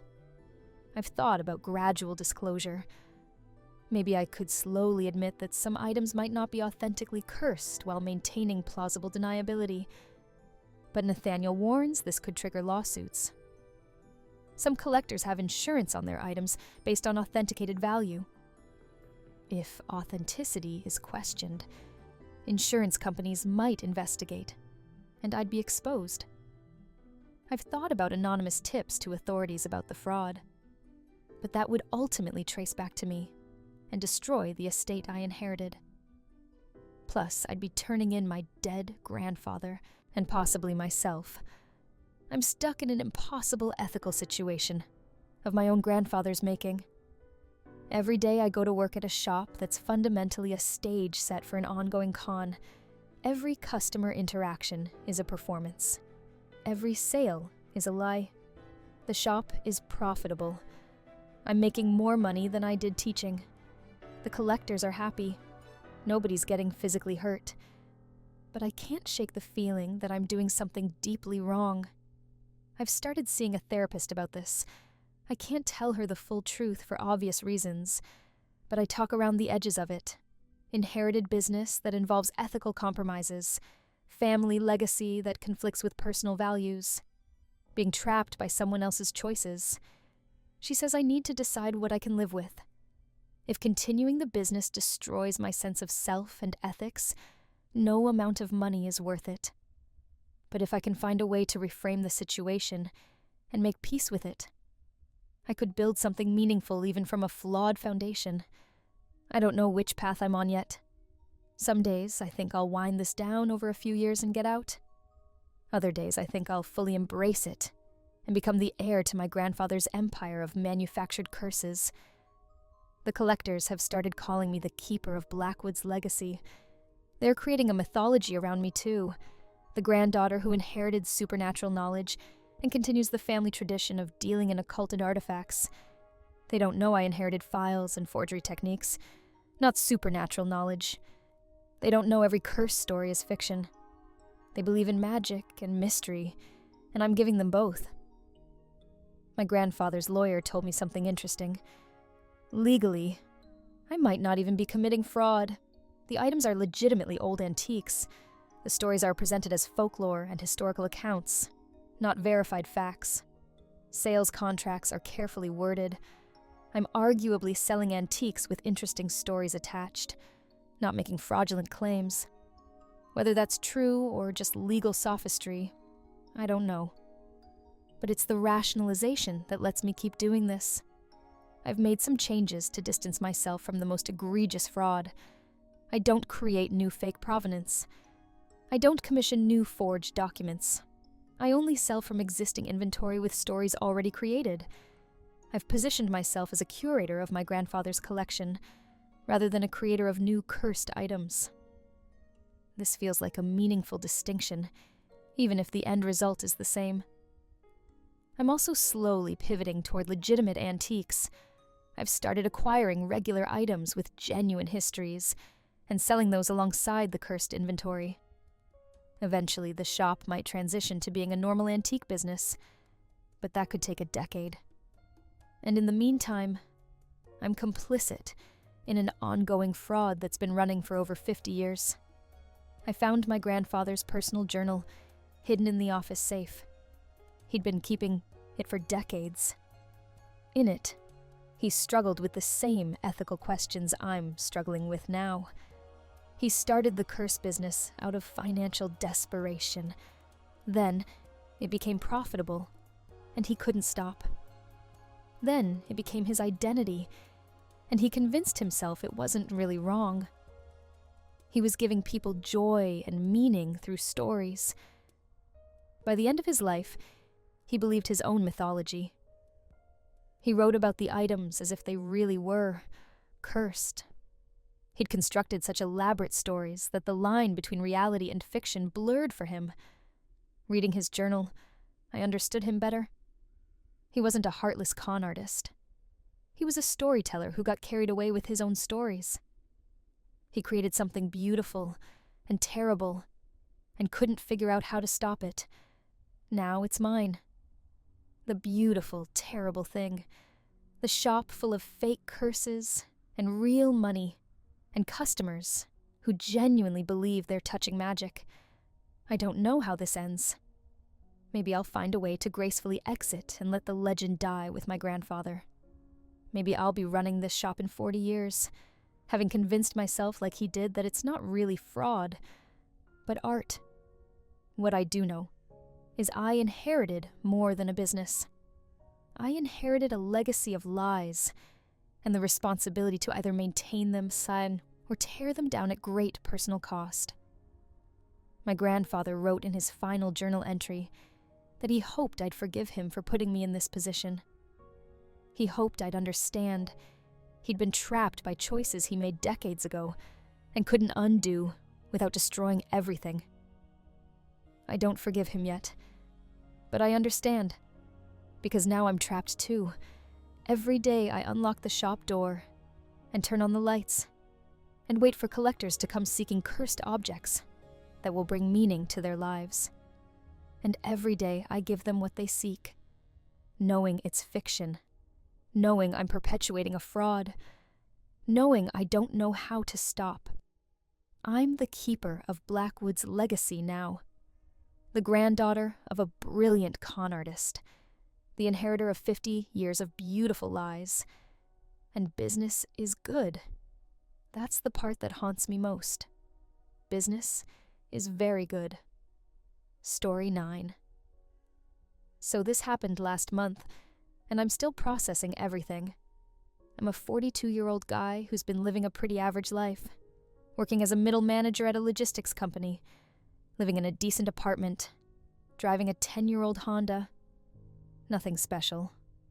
But apparently, I've been sitting on a fortune this whole time and had absolutely no idea.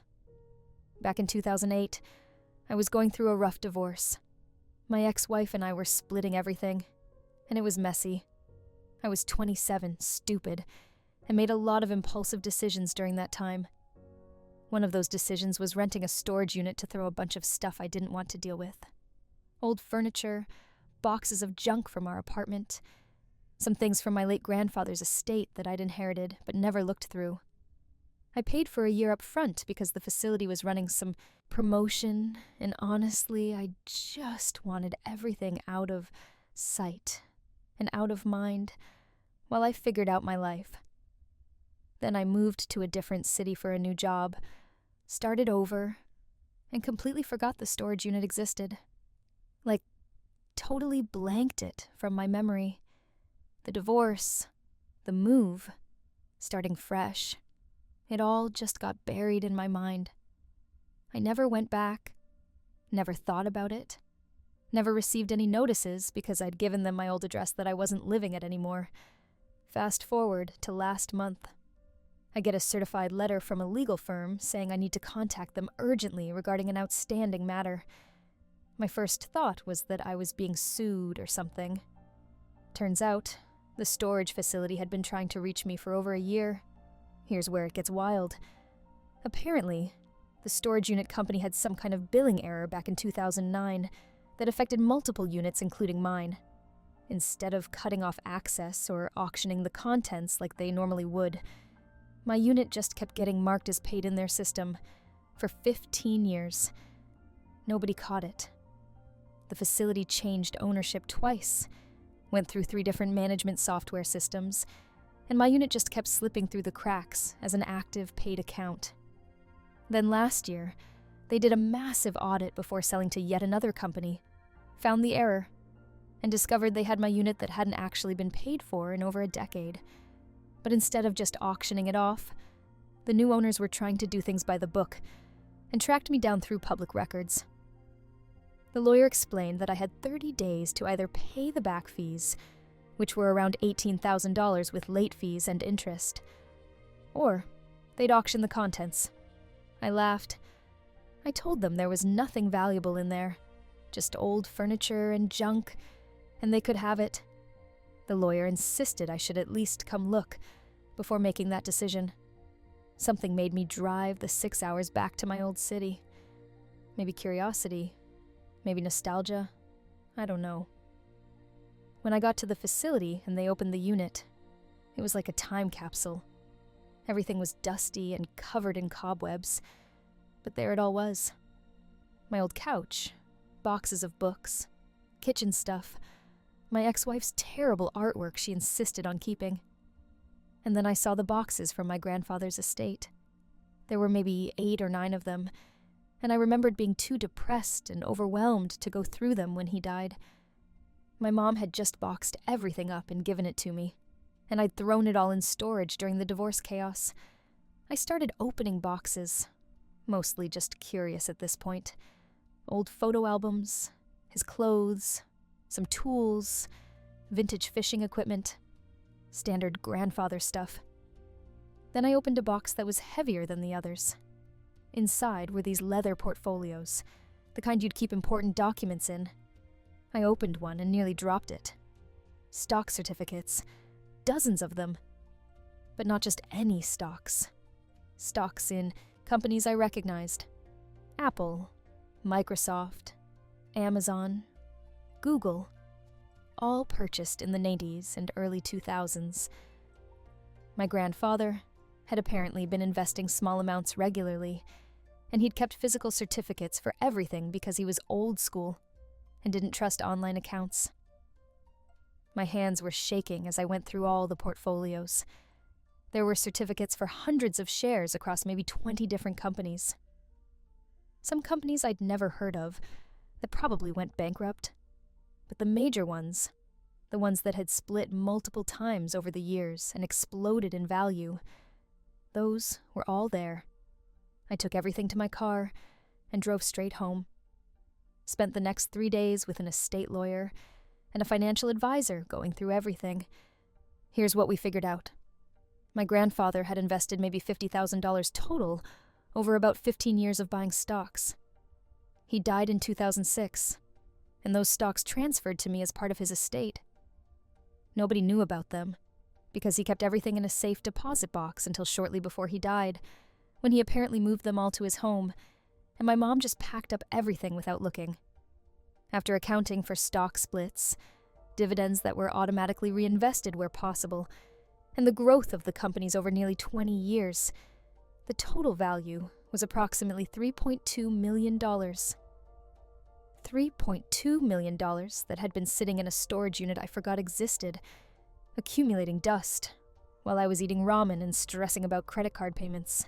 The Apple stock alone was worth over $1 million, because he'd bought it in 1997, and it had split multiple times. The Amazon stock was even crazier because he'd gotten in early when it was just an online bookstore.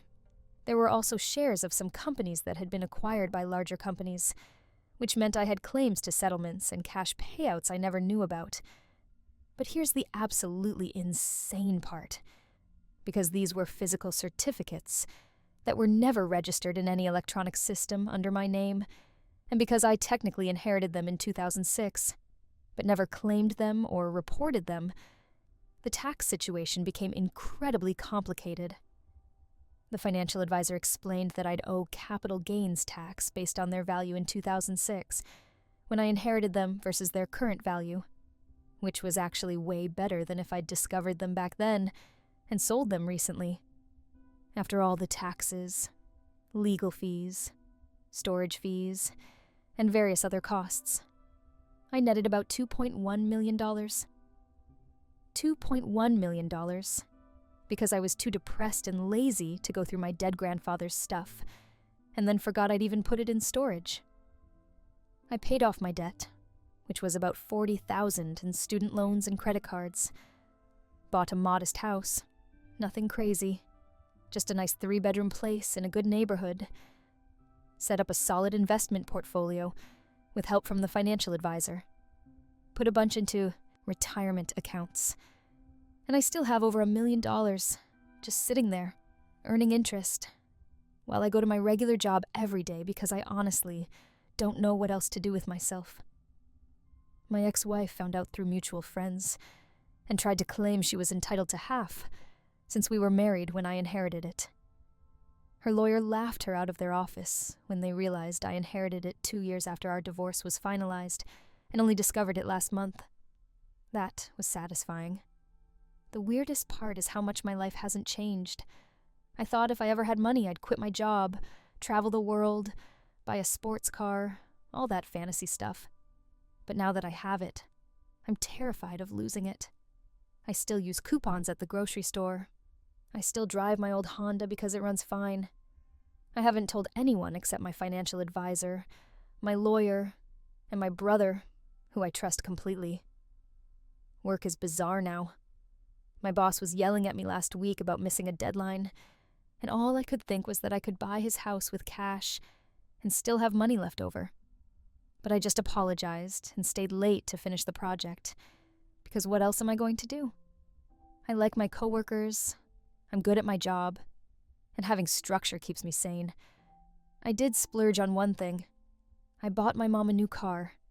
She's been driving the same beat-up sedan for 12 years, and when I showed up with a brand new SUV with all the safety features, she cried. I told her I got a bonus at work, and a great deal. She doesn't need to know the truth. She'd feel guilty about not going through Grandpa's stuff more carefully, and there's no point in that. The storage facility waived all the back fees once they understood the situation, and realized they'd probably be liable for some kind of lawsuit if I wanted to pursue it for their billing error keeping my stuff hostage. I didn't want to deal with that, so I just paid them for 1 month and cleared everything out. Donated most of the furniture, threw away the junk, kept the photo albums and my grandfather's old watch. Sometimes I think about all the times over the last 15 years I stressed about money. The time I couldn't afford to fix my car and had to take the bus for 3 months. The time I had to ask my brother for a loan to cover rent. The vacation I never took.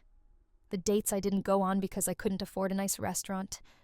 The opportunities I passed up because of finances. All while sitting on millions of dollars in a storage unit I'd completely forgotten about. I'm not sure what the moral of this story is. Check your storage units. Go through inherited stuff. Don't forget where you put things worth millions of dollars. The whole situation is so absurd that I sometimes wonder if I'm going to wake up and it was all a dream. What I do know is that I'm one of the luckiest idiots alive, and I'm never forgetting about a storage unit again. Also, if anyone has any advice on how to actually enjoy having money without feeling guilty or terrified of losing it, I'm all ears. This is not a problem I ever thought I'd have, and I have no idea how to handle it. Update. A lot of people are asking if this is real. I wish I could prove it without doxing myself. But yeah, this actually happened. My financial advisor says stories like this are more common than people think, especially with older relatives who kept physical stock certificates. Apparently, there are millions of dollars in unclaimed assets out there, just waiting for people to remember they exist. So, maybe check your storage units, your attic, your parents' basement. You never know what might be hiding in there gathering dust while you're out here grinding away at your 9 to 5. Also, to everyone saying I should quit my job, I tried taking a week off to think about it, and I was bored out of my mind by day 3. Turns out I actually like having something to do and people to interact with. Maybe I'll retire early in a few years. But for now, I think I'll just keep showing up and letting my boss yell at me while I secretly know I could buy his Tesla collection with my checking account. There's something weirdly satisfying about that. Story 10. This is going to sound absolutely insane, but I need to tell someone what's happening to me. 3 months ago, I was a normal 26-year-old bartender living in Austin, Texas. I had a boring life. Student debt, a crappy apartment, the usual millennial struggle. Then I donated blood at a Red Cross drive, and my entire world turned upside down. I'm writing this from a motel in New Mexico using a burner laptop because I don't know who's monitoring my regular devices. I'm scared and confused, and I have no idea what to do. It started simple enough. There was a blood drive at the community center near my apartment. I donated before, no big deal. I'm O negative, universal donor, so I try to donate regularly. They do the standard health screening, prick your finger, check your iron levels, ask about recent travel and medications. Everything normal. I donated my pint, ate my cookies, drank my juice, and went home. Didn't think about it again. 2 weeks later, I got a phone call from the Red Cross. They said there had been some unusual markers in my blood, and they wanted me to come in for additional testing. I asked what kind of markers, and they were vague, said it was probably nothing, but they wanted to be thorough. I figured maybe my cholesterol was high or something. I made an appointment for the following week. When I showed up, it wasn't at the regular Red Cross location. They'd given me an address for a medical building downtown. I should have been suspicious then, but I wasn't. I went in, and they took what seemed like an excessive amount of blood. Vial after vial. I asked the phlebotomist what they were testing for, and she said she didn't know. She was just following orders. That should have been red flag number 2, but I'm trusting and kind of naive about medical stuff.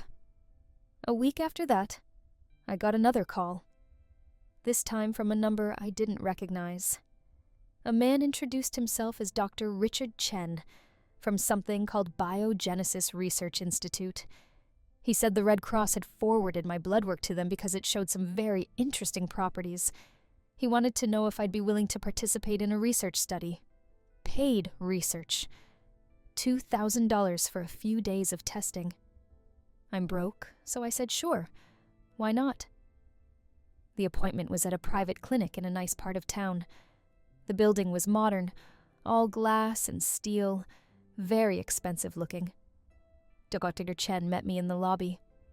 He was probably 50, Asian, very professional and friendly. He explained that my blood showed an extremely rare genetic mutation that they were studying. He said fewer than 1 in 10 million people had it. He wanted to run some tests to understand it better. I signed a consent form without reading it carefully. Big mistake. The tests were intense. Blood draws, tissue samples, MRIs, genetic sequencing, physical endurance tests, cognitive assessments. They had me there for 6 hours the first day. Dr. Chen kept saying how remarkable my results were, how valuable my participation was to science. He asked detailed questions about my family medical history. Had anyone lived an unusually long time? Any relatives with exceptional health? Anyone with unusual healing abilities? I told him I didn't know much about my extended family. My parents died in a car accident when I was 12, and I was raised by foster families. I didn't have medical records for my biological family beyond my immediate parents. Dr. Chen seemed disappointed, but said that was okay. My blood told them everything they needed to know. That phrasing struck me as odd, but I let it go. They paid me the $2,000 in cash at the end of the first session. Dr. Chen said they wanted to do follow-up testing and would pay the same rate each time. Would I be interested in coming back monthly? Hell yes, I would. $4,000 cash for medical testing seemed too good to be true. It was. I went back the next month. More tests, more questions. Another $2,000 in cash. But this time I noticed security cameras everywhere and keycard access to certain areas. I saw other people in examination rooms who looked scared. One woman made eye contact with me and mouthed the words, "Help me." I asked Dr. Chen about it, and he said she was mentally ill, and sometimes patients have episodes. His explanations seemed reasonable at the time. After the third visit, weird things started happening. I noticed the same car parked outside my apartment multiple days in a row. Different people sitting in it at different times, but always watching my building. My apartment was broken into, but nothing was stolen. Drawers opened, papers scattered, but my TV and laptop were untouched. Someone was looking for something specific. Then I started seeing the same people in different locations. A woman in a business suit at my grocery store. Then at the bar where I work. Then at the coffee shop I frequent. A man in a baseball cap outside my gym. Then sitting 3 tables away at a restaurant. I thought I was being paranoid, until I mentioned it to my roommate, and he said he'd noticed them too. He asked if I owed money to someone. I didn't. I Googled Biogenesis Research Institute. Their website looked legitimate. Cutting-edge genetic research, prestigious board of directors, published papers in scientific journals. But when I looked closer, all the papers were behind paywalls, and the journal names seemed slightly off. The board of directors' photos were stock images. I reverse image searched them. The website was an elaborate fake. I tried calling Dr. Chen. Number disconnected. I went to the clinic building. The suite number he'd given me was a real estate office. They said they'd been there for 3 years. There had never been a medical clinic in the building. I was starting to panic. Who had I been giving my blood to? What were they doing with it? I went to my regular doctor and asked her to run blood work. I wanted to know what was so special about my blood. She did a standard panel, and everything came back completely normal. I asked her to test for rare genetic markers. She said that wasn't covered by insurance and would cost thousands of dollars. I asked her what could make someone's blood valuable enough that a fake company would pay cash for it. She looked at me like I was crazy and suggested I might be under stress. That night, my apartment was broken into again. This time I was there. I woke up to someone going through my bathroom. I yelled and they ran. I called the police, but by the time they arrived, the person was gone. Nothing stolen again. The cops took a report, but clearly thought I was exaggerating or paranoid. One officer suggested I get better locks. Super helpful.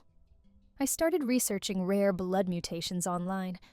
Most of what I found was scientific jargon I didn't understand, but I did find some disturbing information about illegal organ and tissue harvesting, about people with rare genetic traits being targeted by unethical research organizations, about a black market for unusual biological samples. The more I read, the more terrified I became. I decided to skip my next appointment with Dr. Chen, or whoever he really was. He called from a new number asking why I hadn't shown up. I told him I wasn't interested anymore. He got quiet for a moment, then said that was unfortunate because we had a contract. I said I never signed a contract for ongoing participation. He said the consent form I'd signed gave them rights to my biological materials in perpetuity. I said that couldn't be legal. He hung up. The next day, I got a certified letter from a law firm. It stated that I had violated the terms of my agreement with Biogenesis and owed them damages of $50,000 for breach of contract, plus the return of all payments received. I took it to a legal aid office. The lawyer looked at the consent form I'd signed and went pale. She said I'd essentially signed away rights to my own DNA. She said this was highly unusual and possibly unenforceable, but I'd need a specialized attorney to fight it. Specialized attorneys cost money I didn't have. The surveillance got more aggressive. People following me openly now, not even trying to hide. My phone started doing weird things, apps opening on their own, battery draining instantly. My laptop camera would turn on by itself. I put tape over it. I felt like I was losing my mind, My roommate suggested I was having some kind of breakdown. Maybe I was. I confided in a regular customer at the bar, an older guy named Frank, who'd been an investigative journalist. He listened to my whole story and didn't laugh or call me crazy. He said it sounded like I'd stumbled into something big and that I needed to be very careful. He told me to document everything, keep copies of all paperwork, and consider going to the media or the FBI. He gave me the name of a contact at a newspaper who covered pharmaceutical corruption. I reached out to the journalist, a woman named Sarah Martinez. We met at a public park. I brought all my documentation. She listened, took notes, and said she'd look into it. She warned me that if this was real, I could be in serious danger. Companies doing illegal research don't mess around. She told me to vary my routines, tell people where I was going, and consider staying with friends. I didn't have many friends, but I took her advice. Sarah called me 2 days later. She'd found something. Biogenesis Research Institute didn't exist as a registered corporation anywhere in the United States. But there were shell companies with similar names registered in the Cayman Islands and Singapore. These shell companies had connections to a major pharmaceutical corporation called Vitex Industries. Vitex was worth billions and had a history of ethical violations and lawsuits. Nothing proven, always settled out of court, but a pattern of aggressive research tactics. She'd also found other people, 3 others, who'd had similar experiences.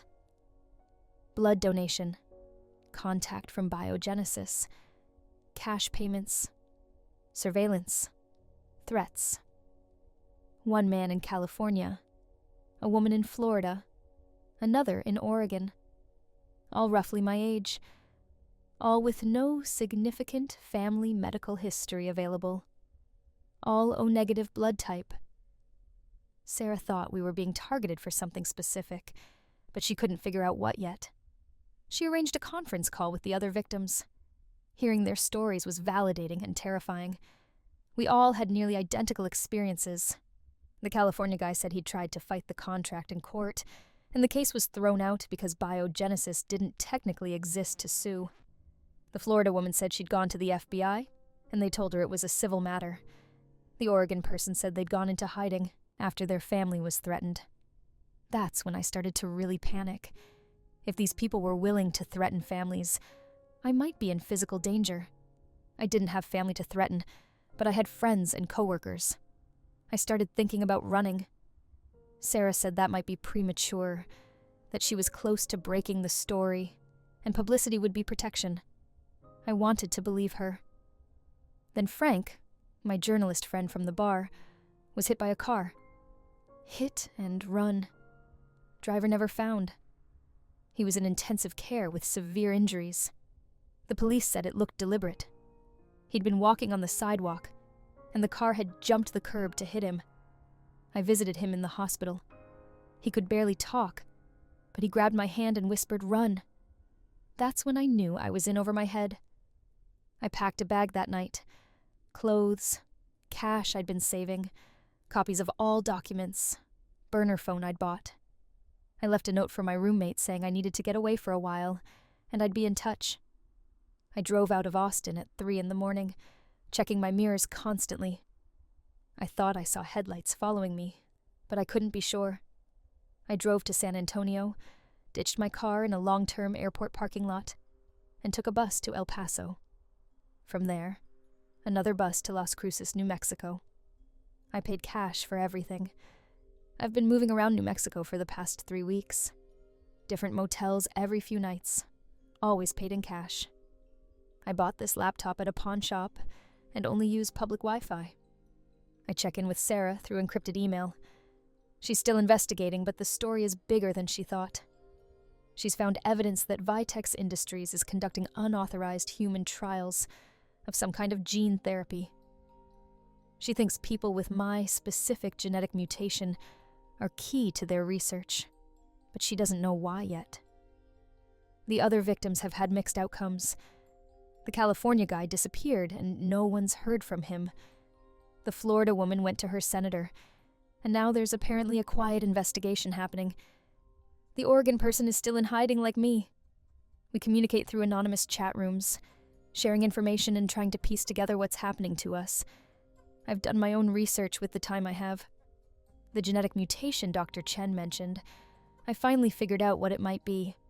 There's something called the Methuselah gene, a real genetic variant associated with extreme longevity and disease resistance. It's incredibly rare. People with this gene live longer, heal faster, rarely get sick. It's worth billions to pharmaceutical companies because if they could isolate what makes it work, they could develop treatments for aging and disease. If I have this gene, I'm essentially a walking goldmine of biological data. My cells, my DNA, my blood, all of it is valuable for research and drug development. Companies would pay fortunes for access to it, but ethical guidelines prevent them from just taking it without proper consent and oversight. So, they create fake companies, offer cash, get people to sign away their rights without understanding what they're agreeing to. The legal issues are complicated. The consent form I signed is probably unenforceable, but proving that requires lawyers and money I don't have. The research they did might be illegal, but proving it happened is hard when the company doesn't officially exist. The surveillance and threats are criminal, but hard to prove and prosecute. I'm caught in a legal gray area with no clear path forward. Sarah thinks the best option is to go public with the story. She wants to publish a major exposé, naming Vitex Industries and their shell companies. She thinks public pressure will force investigations and protect the victims. But going public means exposing myself, dealing with media attention, potentially making myself a bigger target. I'm torn between wanting justice and wanting safety. The other complication is that I'm starting to notice things about myself. I heal faster than normal. Always have. I just never thought about it. Cuts close up in a day or two. Bruises fade overnight. I haven't been sick in years. Not even a cold. I twisted my ankle badly 2 weeks ago, and it was completely fine in 3 days. If I really do have this Methuselah gene, what does that mean for my future? Will I age differently? Live longer? Are there other effects I don't know about? I've been reading everything I can find about longevity research and genetic enhancement. The science is advancing rapidly. Gene therapies that could extend human lifespan by decades are in development, but they need data from people like me to perfect the treatments. I understand the potential benefit to humanity, curing diseases, extending healthy lifespan, reducing suffering. That's noble. But the way they're going about it, lying and stealing and threatening people, that's wrong. Part of me wonders if I should just work with them legitimately, negotiate proper compensation, legal protections, oversight. Let them study me in exchange for enough money to actually change my life. But I don't trust them. They've already proven they're willing to deceive and harm people. Who's to say they wouldn't just take what they want and discard me? Or worse, keep me locked up somewhere as a permanent test subject? Frank is still in the hospital. I called to check on him, and his daughter said he's improving, but has a long recovery ahead. She asked if I knew why someone would want to hurt him. I lied and said no. I felt terrible. This man tried to help me, and now he's suffering for it. That guilt weighs on me. I'm bringing danger to people just by being around them. My money is running low. The cash I saved is disappearing fast with motel rooms and food and transportation. I need to figure out my next move soon. I can't run forever. Sarah is pushing for me to go on record for her article. She says she has enough from the other victims to publish, but having me participate would make it stronger. She promises to protect my identity as much as possible. But we both know Vitex would figure out who I am. I've thought about going to the authorities directly. FBI, FDA, someone with actual power to investigate and prosecute. But the Oregon person tried that and got nowhere. These companies have lawyers and money and political connections. They make problems go away quietly. I'm just one person with a weird story, and no concrete proof beyond some blood tests and a fake company. The scariest part is not knowing how far they'll go. Will they actually hurt me? Kill me?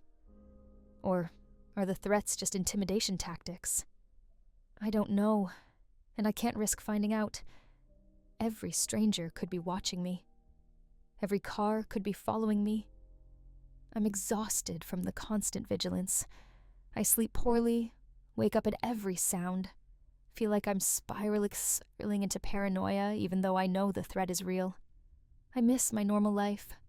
Bartending, hanging out with my roommate, the simplicity of routine. I took it all for granted. Now I'm hiding in sketchy motels, eating fast food and wondering if I'll ever feel safe again. All because I tried to do a good thing and donate blood. The irony is devastating.